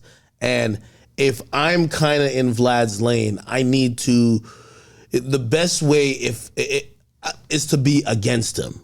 If it looks like I'm into it with him, it looks like I'm equal to him. And that's happened to me too. The only thing that's ever cures that, because you're always going to be confused where it's coming from, and I don't even want to name certain names who I used to get into it with, but once they found their own success, they started being very complimentary because they started going through everything I started going through. They started seeing people trying to do that to them. And, luckily he's never gotten too far where I'm like, yo, fuck you, I'm still not going to, whatever. But I kid you not, Say Cheese was like that with me. Oh, really? Yeah, there's a point that like Sean Connery used to be like, yo, I'm your favorite blogger or whatever. And I remember I was like, why is this guy shooting at me? I'm like, and maybe he had his little reasons why, but I felt like it was unnecessary. And I kid you not, once he started blowing up, and I don't take no, he did his thing. When he started blowing up, I seen what used to be him shooting at me turned to, nah, Ak is dope, man. And I said, okay, you found your success, and I'm glad you did. Yeah. And now, shit, I can't wait till I do a podcast with him. I support him and I respect him. I've had him on my show, I think, twice. And the thing is like, it's cool for us to always, I remember you said something how you don't report negatively on other media outlets. Oh yeah, I don't do that. I think that's actually a good idea because we should be able to work with each other when it comes to correcting certain things. Because I remember Sean Cotton had put up this whole thing, I think about BTB Savage's mom, saying that I cut out all this footage of him apologizing and I purposely did all this stuff and everything. And I'm like, I hit him up and I'm like, Sean, it's not true. I didn't cut out anything. If I did, I would admit to it. But and also, you know why I don't do it? Because, again, I'm not going to war. I don't want to go to war with other media platforms. And also, here's the thing. When you're in the media, you realize how powerful the media is. You realize how powerful it is to spin a narrative. And I know some people might not be in the media, be like, oh, well, so you're giving your friends a pass. That's not necessarily what it is. You do have to extend grace among your peers. Yeah. Because what could be, if like, for example, say Cardi B, which she's done many times, she spazzes on the Shade Room. I'm not posting that. That's an issue between her and them that I hope. And by the way, anytime I've ever talked to Cardi B, I say, yo, you should work it out with them. Because sometimes other media entities will, hey, if I make it big that Vlad reported something false or he got something wrong, y'all gonna come to me. That's not gonna be the case. That person is then gonna say, you know what? I got it up for Vlad. So now when Vlad fucks up or vice versa, then it becomes almost like a war of like spinning. Like I think that's bad. Like I would only communicate or even deal with people who I think have, at least pure intentions. Like sometimes you or I might get something wrong about an artist, but if we got it wrong, you should correct it. It ain't my job to slam you. Yeah. It's not my job to slam you. Yeah. And actually, if you keep reporting things wrong, I know the audience is gonna see it and they're gonna leave. Yeah. I don't have to slam you on it. So I don't particularly do it. Even things I think could even be fun. Like for example, Sean Cotton, right? He got in the boxing ring and he lost. Oh, he lost? Yeah. And even just that hint of him, I don't know if he feels embarrassed, even though he spoke about it, he got paid the center. I'm not clowning you. This is not what my platform is. I don't want to weaponize my platform against you. You get what I mean? And it's if I ever do post someone slamming one of my peers, I hope I'm doing it in a way that is super transparent when I'm not, it doesn't look like because that's what happens in media. And I hate when people do this. You don't like a motherfucker, but you're too bitch made to say it. So you wait till somebody else does it, and all you do is hyping it up. Yeah, repost her stuff. Oh, I told you Vlad was a piece of shit. Look at this. Yeah. Well, you don't like Vlad. So you're now looking out for stories that Vlad is a piece of shit, and you're gonna put fuel behind it. But if he does anything positive, if he does anything great, you're never gonna you should put your name to say, I don't like him. Don't use another person because we're media, because we could use other people as mouthpiece. So I try to stay clear of that if I ever had a problem with somebody in the media, I'll say it. Like, for example, like Rory and Millie Ball. I don't like them. I don't need nobody else to say nothing about them. I don't like them. Cool. But I would never use, someone else doesn't like Vlad. Let me keep posting. Then y'all can know that Vlad's a piece of shit. Yeah. And I'm like subliminally feeding it to my audience, hoping they start. Nah, that's whack to me. Yeah, man, listen. Rory doesn't like me either. I don't think Maul's ever said anything about me, but my thing with Rory was that he was talking shit about me because he was working under Joe. And Joe doesn't like me, so he adopted what Joe was doing, but then him and Joe hate each other now. So now you're holding on to a piece of hate for someone on behalf of someone that you don't like yourself. You know what I'm saying? So it's like, to me, it never made much sense. Weird. When you start beefing over your employee and then you don't work there no more. You don't work there no more. And it was just like, I think he went on, I think it was No Jumper. You know, I mean, Adam's my man, so Adam's going to speak on my behalf. And he was like, oh yeah, and Vlad, I don't ever want to do a Vlad interview, so I don't understand why I should be cool with Vlad. And it's like, it's not about doing an interview. Like, who gives a shit about interviews? I can get whoever I want to do an interview. It's just the fact that you're new at this game. Some of these motherfuckers even told the truth. You might need a job from Vlad one day, okay? I don't know. No. Same thing with Rosenberg. So they gotta tell these guys the truth. Hey, listen, man. You might need a job. You might need a job one day, okay? And we're just hiring. like you're don't not be mad. Vlad TV's hiring. Should have been a cop. Fuck hip hop. That freestyle Ivani gets shot. Oh man, Vlad, listen. Not from Houston, but I rap a lot. Anyway, but I'm just saying, my whole thing is like the Rorys of the world, they can't be like, hey, I'm trying to get my YouTube channel popping. Do you have any suggestions on what to do? Like, I am the person who's had more YouTube experience than anybody. Factuals. Than anybody. Period, in the hip hop space. It's been 15 years. I was one of the original ones out there. But since we don't talk, and whatever talk has been said has always been negative, we can't have that conversation, so you're on your own. Now, you may go, I don't give a shit what you got to say. I got other people. Well, but you don't have certain resources. Then there's people that I'm cool with who are in my circle that, it starts to expand. And to me, I just feel like stuff like that is dumb because it's not like me and Joe have a beef because of specific reasons. There's actual reasons why me and Joe have problems. And for us to ever, because I think he said on your show that he's willing to do an interview with me or something like that on your platform. Yeah. And I think I remember Queen Slip called me one day because they were talking about me on the Joe Budden show, and like they wanted me to call in or something. I'm like, I ain't doing that shit. Like, for me and Joe to be cool on any level, me and Joe are going to have a serious conversation, and we're going to have to talk about all the issues that go back 15 years, and there has to be some sort of mutual respect, and there has to be both of us are going to have to take responsibility for the mistakes that we've made. I've made some and he's made some, but that's a real thing. Me and Rory don't got no real problems. Me and the Off the Porch dude don't have any real problems. Like, it doesn't go back that deep. It's really just like people just feel like, well, fuck him, and I don't need him. I'm doing great on my own. But you could be doing better, because I just want to say this. I truly appreciate my relationship with you, Adam, Sean Cotton, Charlemagne, and I'm sure I'm forgetting some people, so I apologize. Math Hoffa, Taxstone when he was out, people like that. I'm doing something with DJ Envy tomorrow.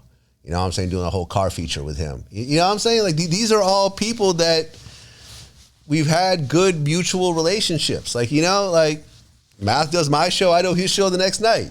I'm doing your show this time. Next time I'm in New York, you'll do my show. Like we're all winning together by working together. Also, people don't realize, let me tell you, like, especially navigating this independent media space, like, for example, like me and you, like, we were talking out there. I didn't know you didn't know this, but now you know I have an Instagram plug, right? Yeah. So like, shit, if you need that now, I'm like, that's my man. Who doesn't want an Instagram right? plug? I'll gladly be like, yo, if you have a problem, like, look, okay, yo, take care of my man Vlad. That's my guy. You've also put me onto many different things. We don't even have to name them. Yeah. Shit, even Adam22. This is why I even told people, I said, listen, yo, you know, like there was a moment in time me and Adam went back and forth, but like we've gained more by having mutual respect and also communicating because he's put me on mad shit. Us on mad shit. We all know. Boosie used my security when he was in LA last time. Like, you know what I'm saying? Like we're all sharing. I hooked you up with some of my security out here. You know what I'm saying? Like we're all trying to win, and we're all, you know, we all have resources that can be shared. You know, it ain't like, oh no, I'm the only person that needs to have this, and if they have it, like you using something that I'm, you know, you getting in contact with a person that I know, you know, is going, because I know the type of person that you are. You're not gonna end up burning that relationship and then making me look bad. Like, yo, why'd you introduce me to Akademiks? This motherfucker just cussed me out on Instagram. Like, you know, that's what happened with Dame Dash. For real? I introduced him to Complex, to Rich Antonello. Really? Only for him to talk shit about Complex and Rich Antonello. And this is the person who I made most of my money with.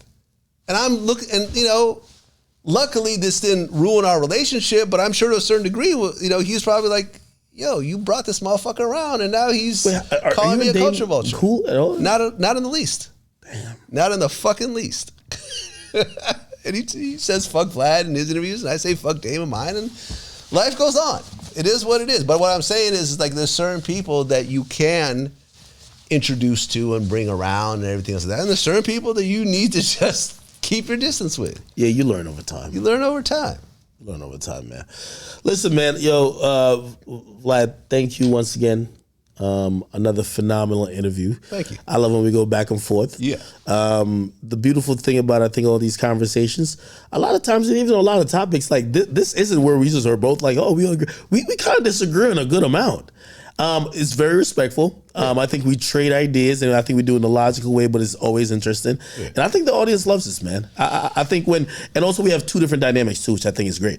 I think when you come on here, we have a dynamic, and I think when I'm on your platform, we have a different dynamic. It's a different dynamic. It's I think a lot of times, like, people feel when it comes to these podcasts, these interviews, and everything else like that, they feel it's like it's that one person. It's the person being interviewed that's the success. Or if it's like a group of people in a podcast, it's like one person that's the key to it. And a lot of times it's the combination.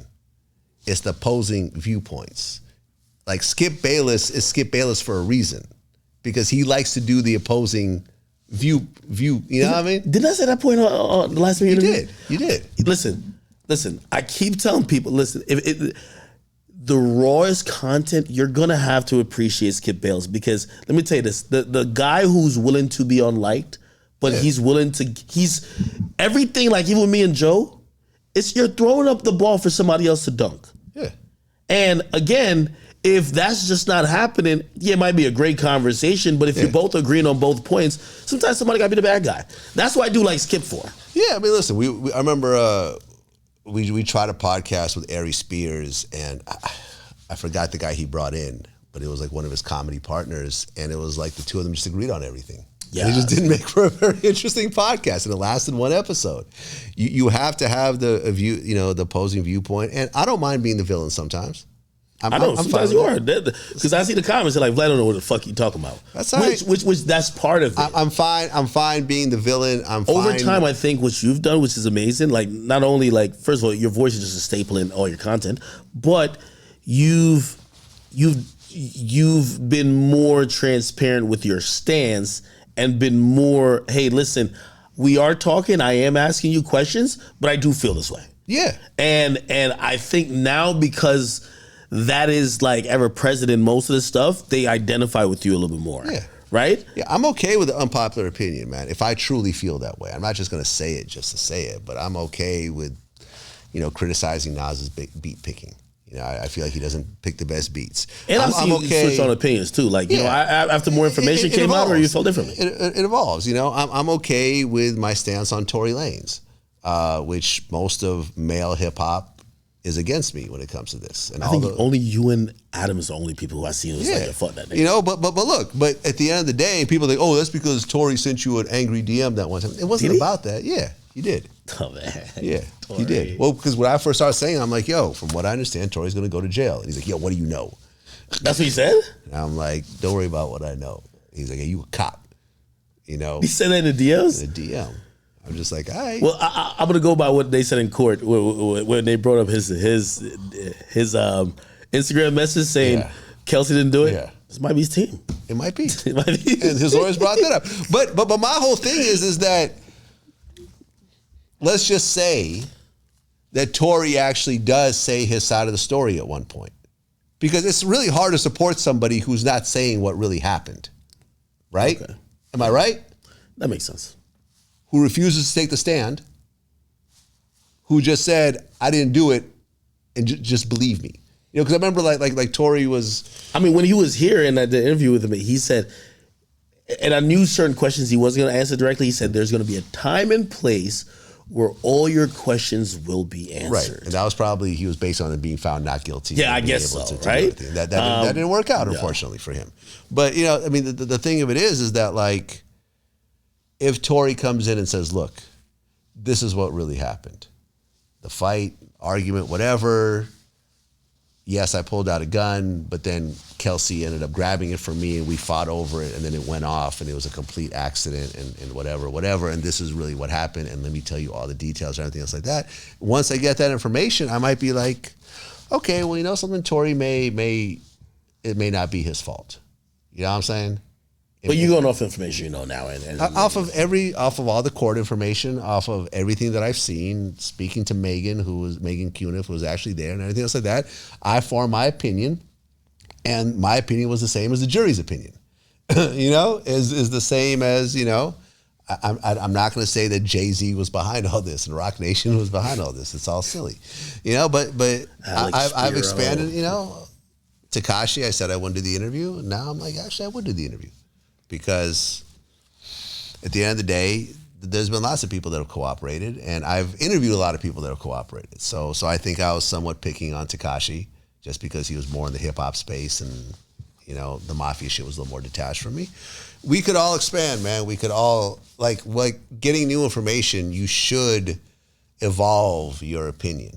You should evolve your ideas, you know, and sometimes your values do evolve as you get older and you get more information. The shit that you thought when you were 10 is not what you should be thinking when you're 30 or 40. And I'm hoping for it. But if there's no information out there, I'm going to go with what my gut tells me. And a lot of times it's the unpopular shit, and that's okay. That's okay.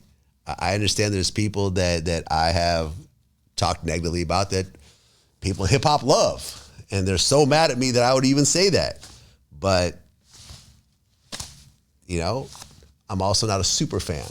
When you're a super fan of somebody, you're not blinded or delusional. You know, when your picture or your profile picture is that person, I'm not going to convince you that this person has done anything wrong in life. Like, you know, I don't personally understand why Nicki would marry, you know, a registered sex offender. Oh, them barbers on your ass then. You know what I'm saying?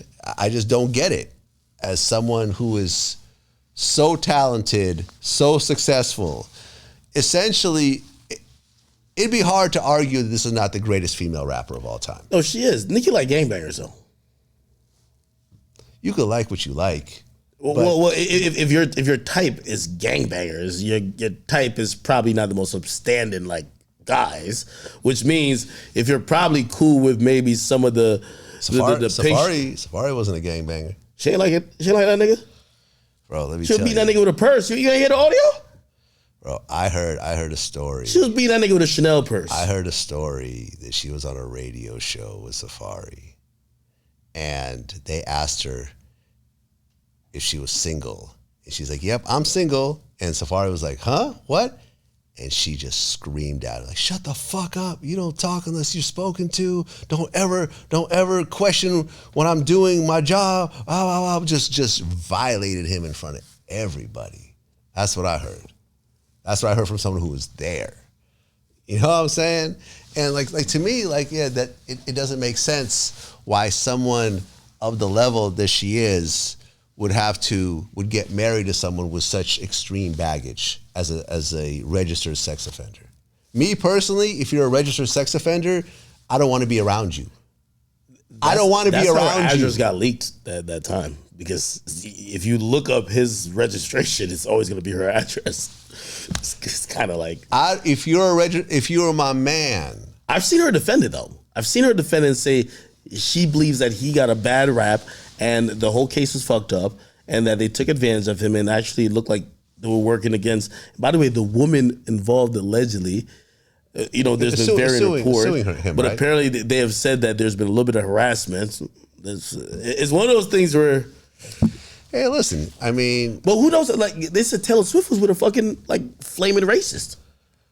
She broke up with him, though. Like, she broke up with him. Taylor Swift knows what's up. That's what I'm saying. That's what I understand. I got to do these stadiums. I understand, fuck you, I'm out of here. I understand you like who you like, and, but you also control who you spend your time with. You control it. If you don't want to spend time with somebody, if you don't want to get in a relationship with someone... I remember speaking to was it Toya Wright? That's Wayne's baby mother. And I remember I brought up the whole thing, like Wayne and the Dream have like two baby mothers in common. It's like this really she called it a hot mess, and she was just like, yeah, I mean, you like who you like, but what the fuck? Like, are y'all competing against each other by having babies with the same women? Like, it's just weird to us to a certain degree. I haven't heard about a Dream in years. But like, that's what I'm saying. Like, it doesn't make sense. Like, hey, like I said, if you're a registered sex offender, you cannot be around me.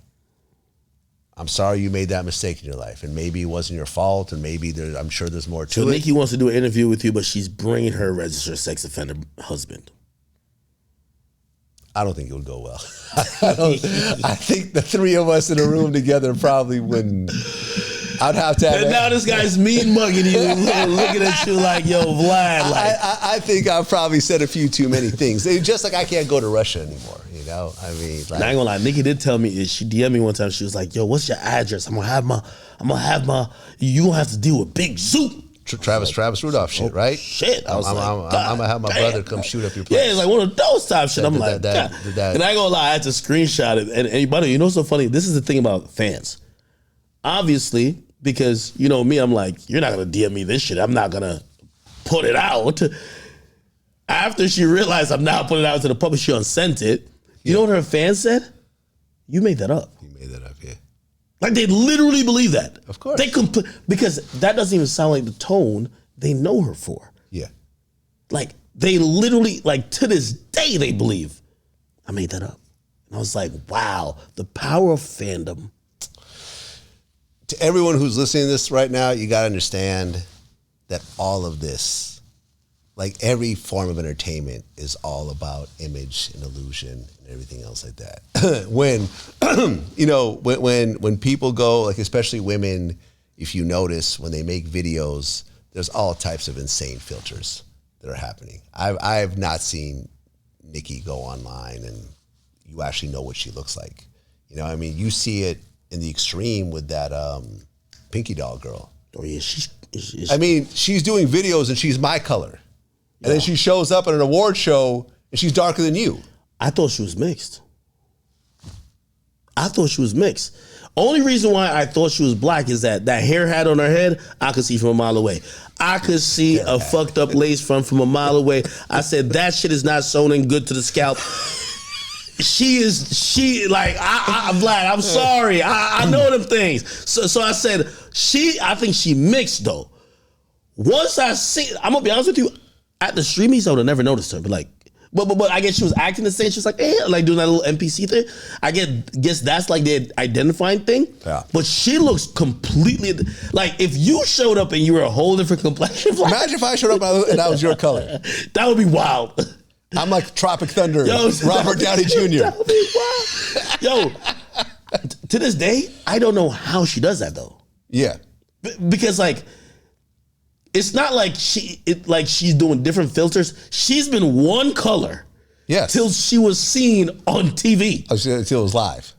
Yeah. How the fuck does that happen? Yo, it's insane. Yo, Vlad, It's insane. I know some of the levels of like manipulation that I just won't. I can't even say. I'm gonna tell you why I can't even say, because some of my friends have done videos with these people, and I know a few people. They're female artists. Done videos with people. The video cannot come out before their team takes it. Every frame that they're in gets edited. What you're seeing of them dancing, moving around, all edited. Yeah. What's the raw footage? Like, it's not even a filter.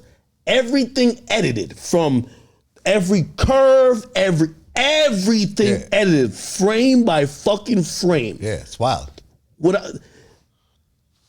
One invoice, $70,000 on just editing, editing for looks. Yeah. Yeah, I remember I was at some record label. And no, it's not Nicki. It's not Nicki. Don't kill me. Don't kill me. No, I remember I was at a label back during my DJ days, and they had a song with Missy Elliott. And Missy would only do the music video if they spent like $1 million in special effects to make her look skinnier.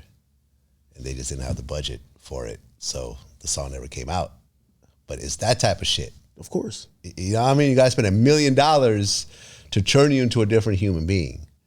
And the Pinky Doll shit was wild to me, because it was like, and then when they I know TikTok had them filters. I gotta get on TikTok. When they confronted her with it, she's like, if they could have her change skin color, that could definitely, they could have me have a 6-pack on that bitch. Of course. 6-pack, huge muscles, the whole nine, make you 18 years old again. Like, that's utterly ridiculous. Yeah. It's wild to me, man. Like that right there was just like, I guess she never planned to be. You would think that at the point that she started to get a little popular, she would start to slowly remove that filter and kind of slowly get to her real color, to the point where she does show up like at a public event. People aren't as shocked because they've seen the. No, it's hard to do, Vlad. I'm gonna tell you why. Even now, like, by the way, I'm growing my hair. Like, you put a camera on me, I'm growing my hair and shit. The only reason why, first of all, the reason why I wore a hat in the beginning, back in college, right? Mm-hmm. As a DJ, we used to always rest our fucking headphone around the brim of our hat. Like, while we listen, sometimes we have one ear in, we listen to the crowd. Yeah. We also talking to other people, blah, blah. I had a hat in my early pictures. It was so few pictures of me that existed that as I start becoming more popular, I actually felt if I didn't wear a hat, I was unrecognizable. Huh. I promise you. Like, to the point that I would think that me not wearing a hat is me in disguise. So I thought it was that.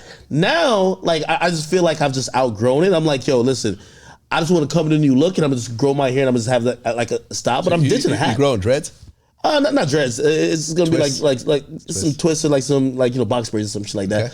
Okay. Not too long. I hate really long hair. Is really annoying. I've learned, but just something where I don't need the hat and trying to reinvent my look a little bit, because there's a 2024 version of me that I want to be different from everything else. But that's the only reason I wear a hat. People don't realize. People used to think that I didn't have hair. I have hair. It's just that. What I thought you guys latched on to, I literally thought if I didn't have my hat on, nobody would know who I am. So maybe that's what she's going through. Like, yo, y'all think I look grayish. Right? Y'all think I look grayish. Like, fuck. I can't just like. You said grayish. She was kind of like gray because I thought she was bleaching a little bit. Like, well, I'm from Jamaica, so like, yeah, they do a lot of bleaching out there. Look at Vibes Cartel. Yeah, anytime you see somebody Vibes looks crazy. Anytime you see somebody grayish, that's what's happening. So I thought that's what it was. When I seen her show up, by the way, she looks beautiful in person too. Yeah, she's a pretty girl. I was like, yo, here's the thing, I couldn't knock her though, because I'm like, I don't know if this actually exists. Maybe some people found her more appealing or attractive if she did appear lighter skin, but it worked. So I can't knock her. Like, I don't know if that's one of the factors that made it work, but I can't knock her. But now that she popped out like with the darker skin, I'm wondering if she's gonna go back to that or keep it. I'm sure there's a war in her mind right now about which way to go. By the way, TikTok is going crazy. I didn't even report the story. Nicki Minaj went on there, and Nicki Minaj made $100,000. And I don't know how they did. I guess it's gifted and stuff like that. She had 87,000 people concurrently, and apparently they have like this tipping system. That's why everybody. That's even how the NPC girl is like the girl that with the complexion shit. She made $100,000 every time she went on there 3 times, and a few people like did the math, and I went over and I said, wow, she did make $100,000. So this is why everyone's on TikTok doing these funny faces and shit, like they're racking in the money. Vlad might be on there doing the YSL polo. You might. Yo, what do you think about him? I feel like I've been trying to rap for the last like 20 minutes, but shit, yo, that's not working. I think I'm actually surprised more people don't do that. Like, I'm surprised that more people that that know they did that shit, they know they're gonna blow trial. Why the fuck else? Why go to court and just act a fool? Yeah, but they're gonna send you in for a mental evaluation, and you're gonna pass it, or I mean, you could try to not pass it. No. Listen, you could act stupid all you want. Like that evaluation is gonna really tough your nuts. Like, yeah, you could keep doing that dumb shit. Like, because you know who did that? There was a guy who did it. He was charged with murder, and he just acted like a fucking fool. They had him do the evaluation. He fucking, they said, no, this guy is legally, no, he's sane enough to stand trial. He straightened the fuck up. Bro, the shenanigans is over. Like, before he was just like, he would like, almost like have outbursts. He would just kind of like talk to other people that weren't there. They sent him in for a evaluation. And the prosecutor came back, like he's on YouTube, and he said he's legally sane to stand trial. Rest of the trial, chilling. But seriously though, like you're going to, you're going to trial. You know you did it. You know you're going to blow trial. You know there's no miracle that's going to come out of nowhere. I have a better solution. The jury's going to find you not guilty. Fuck it. No, I got a better solution. What's that? Just snitch on these guys. The fuck, like, if you gotta do all that, you clearly don't want to do the time, right? You did the crime, you don't want to do the time. Snitch. Just point at people. Like, you're trying to get out of this in a way that, to be honest, I'm sorry, you're not reinventing the wheel. Like, people have tried other things. Right. Get in there. It's only a few ways to get out of this. You either gonna kill yourself. I'm not suggesting you should. Either you do that. Either if you don't do that, you're probably most likely going to have to cooperate, okay? Yeah. Or take a plea. If you're not doing the other two, just get in there and snitch. I'm not saying he should, but clearly he's showing the ability, and he's actually showing incredible determination to keep doing this every fucking second while he's in court. They're in court for like 8 hours. Like, he's doing this shit the whole time. I'm like, yo, this is burning a lot of calories. I mean, they're probably going to restrain him at one point, right? If they prove that he's actually faking it and he's doing that shit, either they're going to restrain him or they're just not going to have him in court. So right now they're at the point, and I don't know if maybe this is a ploy. So Young Thug filed for him to be severed from the case. Right. I think Young Thug's case actually looks better when he doesn't have a bunch of niggas on it. So he's trying to get everybody severed. Right. I mean, isn't that the guy that shot up Lil Wayne's tour bus? No. They just caught that guy. He was like, how you on the run for a year? And I could imagine it, like, I'm making this up. I'm not conspiracy theory. Norma snitch. They could, you've been on the run for a year. Just don't get caught till his trial is over. They caught him. Like, bro, you should have turned yourself day one in then. Because you held up the trial because they were saying, oh, the marshals are looking for this guy. You've been disappeared. Like, no one can find you. They just found him last month. I can imagine Young Thug is so fucking pissed that everybody be like, even my fucking co-gang members can't just do what they need to do for me to get off this shit. Well, I mean, who goes to jail for a longer time, Thug or Trump? Thug. Yeah, I think they're trying to give it to him. Thug has a murder associated with his case. Whether or not he's actually going to be charged with that murder, the overall umbrella of this case is around that murder. The murder of Nut. You know what I'm saying? So it's funny how Trump was saying how the DA was having an affair with him or something like that. You know MSNBC wrote a whole thing and said I started the rumor, which by the way they completely got wrong. You're saying that, so Trump was quoting you is what they were saying? That's what they were saying. They were crazy. saying this rumor came from me, then a journalist printed it, and that's how he got it. So they're not saying he watched me. They're saying that a journalist printed it, but a journalist cited me. I never even said that. Yeah. He was having that Fonnie Willis. This is word in the Atlanta streets, like literally, like all of these like guys who really know us, whatever. By the way, a lot of these dudes, they know Fonnie Willis because Fonnie Willis at a point used to be a defense attorney, and she used to defend a bunch of these guys she's now putting away. Wow. Apparently, she like so people. So the way they got it wrong is they're saying Trump's saying she used to sleep with YSL Mondo. No, YSL Mondo. Well, that's how they report. That's what I'm saying. They reported it wrong. They're saying that one of the guys she used to defend used to be in the gang, which is why she used to be his lawyer. She didn't charge him, and I think that's some conflict of interest shit because like, yo, you used to be my lawyer back in the day. How the hell are you charging me with the crime? Now you're DA. The actual rumor in the streets, quote unquote, is that she used to sleep with, or she used to have some intimate relationship with Nut, and she took the loss of Nut personally, and allegedly promised the mother that no matter what, she was going to get justice one way or another for Nut's death. I mean, is that technically illegal though? Well, are you allowed to go after it just because you had a relationship with someone and they get killed? Does the fact of you having that relationship preclude you from going forward with an investigation? Well, it gets interesting, I guess, right? It gets interesting if... Is that relationship the only reason why you're filing these charges? Right? A DA is a actual publicly held position that gets voted in. Yeah. So you having a relationship with your constituents is okay. Yeah. Right? So for example, her promising the mom, I'm going to get you justice. Yeah. That's fine. Now, the sleeping with part, who's going to really prove this? The guy's dead. You can prove stuff like that.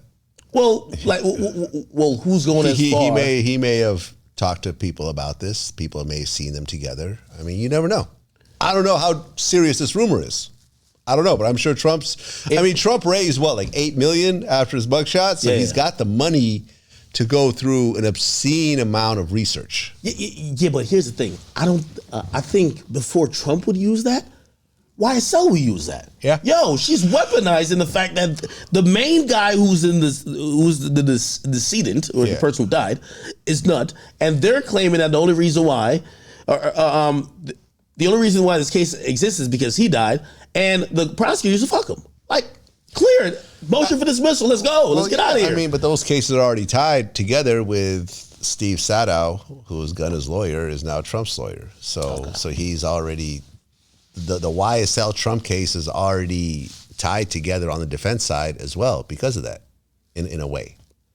So, what percentage chance does Trump snitch on everybody? Trump snitching on everybody? Like pretty much just like, pretty much cooperate in the sense of throwing everybody under the bus? Save his ass. 100%. Nah. 100%. You think so? 100%.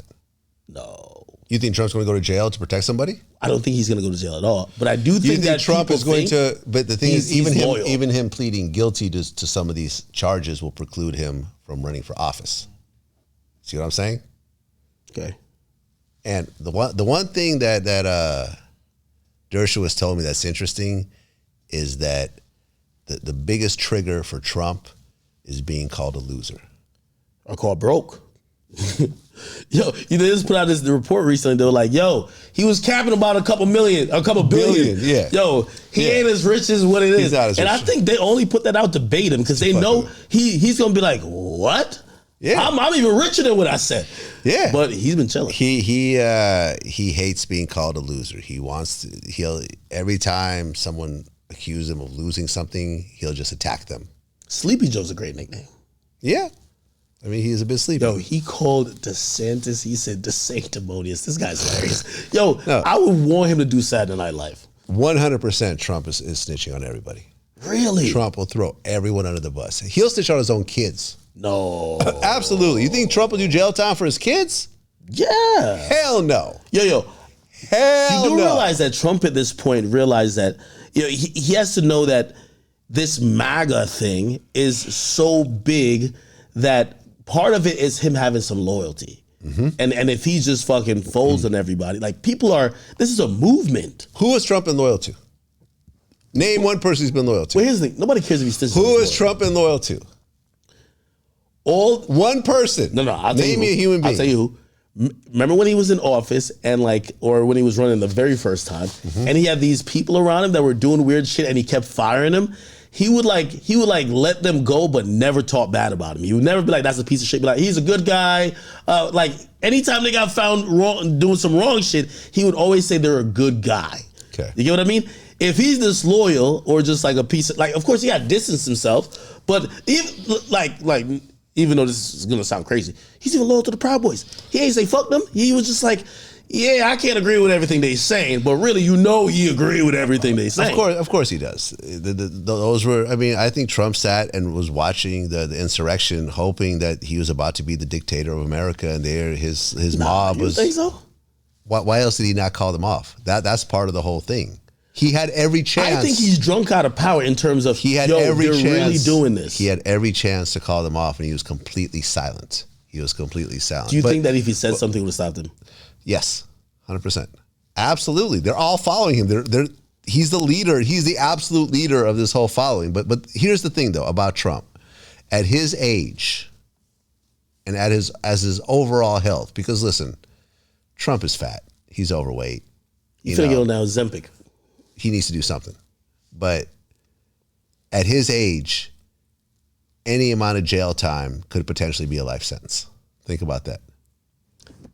A former president has never. At his age, there's firsts for everything. You can't say it's never happened before. It's like the stock market. You know what they say about the stock market? Past performance does not guarantee future performance.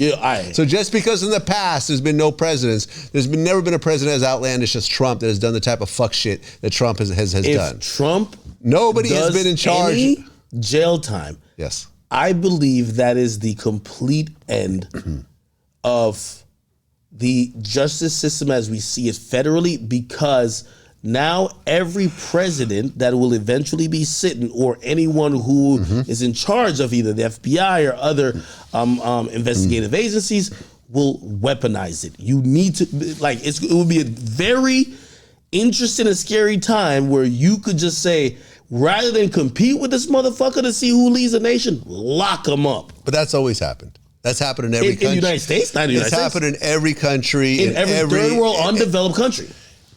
There is always... There's attempts at coups and all that type of stuff. We don't see that in the United States. They just tried it in Russia. Right. But what I'm saying is this. It was a weak one, but they tried. Right. Yeah, they rolled some tanks close to Moscow, and now the guy died halfway in a plane crash. He died? Oh, yeah? Yeah, that guy. There was no conspiracy. I think they blew that plane up. Oh, they blew? Oh, I thought him and all of his fucking core circle of generals were all on that plane. All dead. Every last one of them. Oh, the damn. I remember watching a report of a witness who saw it. He said that it was like it happened close to his house, and he saw the wing fucking break off from the plane. I think someone put a bomb on the wing before they took off. Really? Yeah. That's what happened over there. Okay. But see, that's Russia. Like, we live in the United States. Like, come on. Listen, like, that type of... Listen. That's some shit out of Narcos. You could weaponize whatever. You could try to weaponize anything, right? But the reality is, what can you get on Joe Biden? Yes, his son is a fuck up. His son is a crackhead, and his son may go to prison. They used to fuck hookers together and snort coke off of their fucking titties. And then have secret meetings with China promising billions and millions of dollars in exchange for favors and for TikTok to exist. Okay, well, listen. That's a great theory. If they could, if they could prove that, then great. But reality is that there hasn't been any sort of attempted insurrection under Biden. You didn't see it under, you didn't see it under Obama.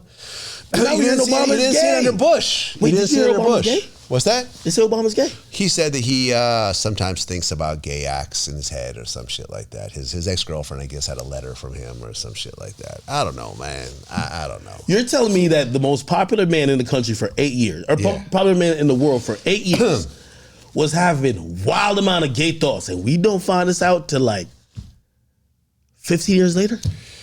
Why does Something going on. Why does someone's thoughts really matter? No, I'm not saying anything important. No. I mean, I've had thoughts of killing people in my head, but doesn't mean I'm out killing people. I'm like, not you saying know it what I mean? matters. Who cares what his sexuality is? I always thought it was a little sus anyway. Like, who cares about it? My thing is that how come we're getting new information about the most famous man in the world? That's crazy to me. Well, because his ex-girlfriend has been probably sitting on this and been looking for a bidder for a long time, and you know, time went on. There's been no bidder, so she finally decided to just put it out herself. Damn. You know, exes come out to haunt you, man. You know, you know, baby mamas are weak links. You know, ex-girlfriends are weak links. There's a lot of weak links out there. But at the end of the day, I don't think anyone cares. So you know what I mean? Like, everyone's thought of weird shit at some point in their life, and sometimes people have even shared their thoughts about weird shit at some point in their life. I think it's a little different. Now, if 30 guys came forward and said that, you know, we all butt fucked Obama, then I think it'd be a slightly different conversation. You know, I've had a gay thought. All I'm just saying, why you think all them fires happening in Hawaii? That nigga from Hawaii. Right. I'm playing. I'm just. You see how easy you can make up a conspiracy theories? He's burning down the whole Hawaii. That all the dudes y'all who want to fucked talk him. about that gay shit? Yeah, that all the dudes who fucked him in the ass after swim away. Yeah, man. Listen, there's lots of wild conspiracy theories. Did you watch that Larry Elder and Charlamagne shit? No, I didn't. I heard about it, but I haven't watched it. I ain't gonna lie, man. He did his thing. I've been Larry Elder? Yeah, I don't even know who this guy is, but he's a good debater. Yeah. His policy might be trash, but he's a good debater. He did good content. Yeah. I got to see what it's about. Yeah, man. All right, man. Listen, Vlad, I think I've held you here for long enough. Yeah, all good. Next time you guys will see me, you'll see me on Vlad's platform. We'll be having, I'll give him my 3 hours. Yep. And we'll talk about everything in the world. I know Vlad probably got topics already written down. How long does it take you to prepare topics? It depends. I mean, I have an assistant who helps me out with this process. But I mean, usually the morning of, I'll start to really plow it out. Really? Yeah, really. Sometimes I feel like you're like probably compiling shit. Well, I mean, it gets done before then. You know what I mean? Like, I'll get sort of like a rough version of it beforehand, and then maybe early that morning or maybe the day before, I'll start to really plow it together. I mean, it depends who it is. If it's someone who's brand new, who I really have to like go through a lot. Like, you know, the Travis Rudolph case took a lot of research because I sat there and started actually watching the court videos, you know, which takes a while. You know, that took me a few days to actually research. Sometimes we have to read books. You know, my assistant's actually pretty good, you know, Kente, at like, you know, if there's a book on that person, he'll actually skim through the whole book and kind of come up with a lot of stuff from that person's book. But, you know, it all differs. But we never, like, it was interesting watching, you know, because I was on Matt's podcast last night, and they were like, they weren't completely prepared with the topics. At one point, they had to kind of stop, go outside, and kind of have a discussion. And I'm like, oh, okay, like, growing pains. Like I'm seeing it. I'm like, okay, cool. Like, you know, they've switched around their crew a little bit, and they're sort of trying different things and so forth. And I'm like, okay, like I would have been completely prepared, you know, in this process with the way I do it, but they're a little bit more off the cuff. But with that, we kind of hit a little bit of a lull. we hit a little bit of a lull during certain times. They had to go outside and regroup and figure out what they're going to talk about. It's just different things. When I interviewed, I feel like with me and you do. I know me. I'm just kind of. You're off the cuff. I'm not off the cuff. I could. Well, I mean, I have about like 8 things in my mind. Yeah. Right. Like the only time I would really have like say my phone or like a list is if like I wasn't comfortable with the person. Because put it like this, I usually say this: put that fucking camera on for 3 hours, and everything I need to talk to you about, because I'm gonna just talk to you regularly. She'll just pop up. I think you have a different memory than I do. I think you're able to keep stuff in your head, you know, like a list of 8 things. Like me, once I started to go off tangents and stuff like that, I'll forget like 5 of those 8 Well, things. you're meticulous, so you definitely Yeah, it's a different style. Like I remember when I went out to the UK and I interviewed Tim Westwood, he said he never prepares. He said he just likes to vibe with the person. And I can't even imagine doing an interview like that. Like I couldn't imagine it. Yeah, I wouldn't necessarily do that. Like you got to at least know what's going on with the person currently, because like the worst feeling is you having someone come into your platform and you let them leave without addressing or asking the elephant in the room question. Like you just like you were oblivious to it, and then they leave and they're like, "Wow, this person did not ask me about that." Yeah. And it doesn't have to be something that's salacious or drama filled, but it's just that it's clear that you might have had an agenda where you had a conversation with them, but you didn't know what the major point of interest with them was at that moment in time. I mean, sorry, my voice is a little shot. For me, a lot of the times is to like come up with that question and how I'm saying, how do you know that? You know, how little baby was like, how do you know that? You know, Praz, how do you know that? And this is where my little feds, Vlad's the police, little conspiracy theory came from, because I researched so heavily. You know, I mean, Nardwar is better than me. He comes up with some shit that I don't, that really shock people.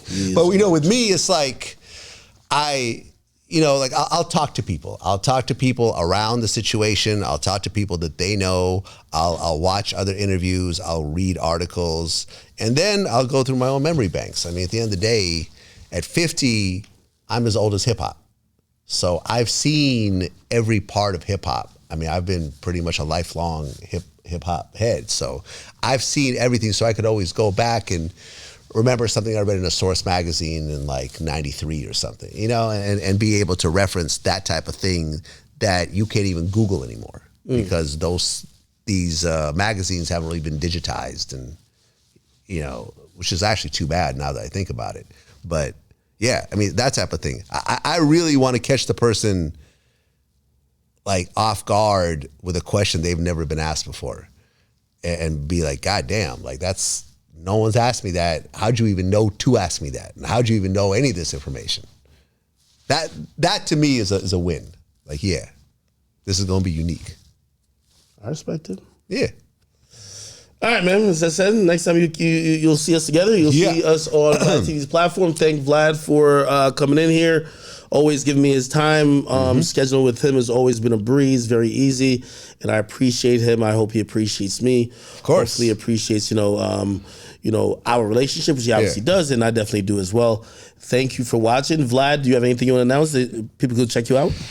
Nah, man. Like we have a lot of interesting interviews going on right now. The Dominique Wilkins interview, I think, is really dope. A basketball legend. The Alan Dershowitz interview, I think, is really dope.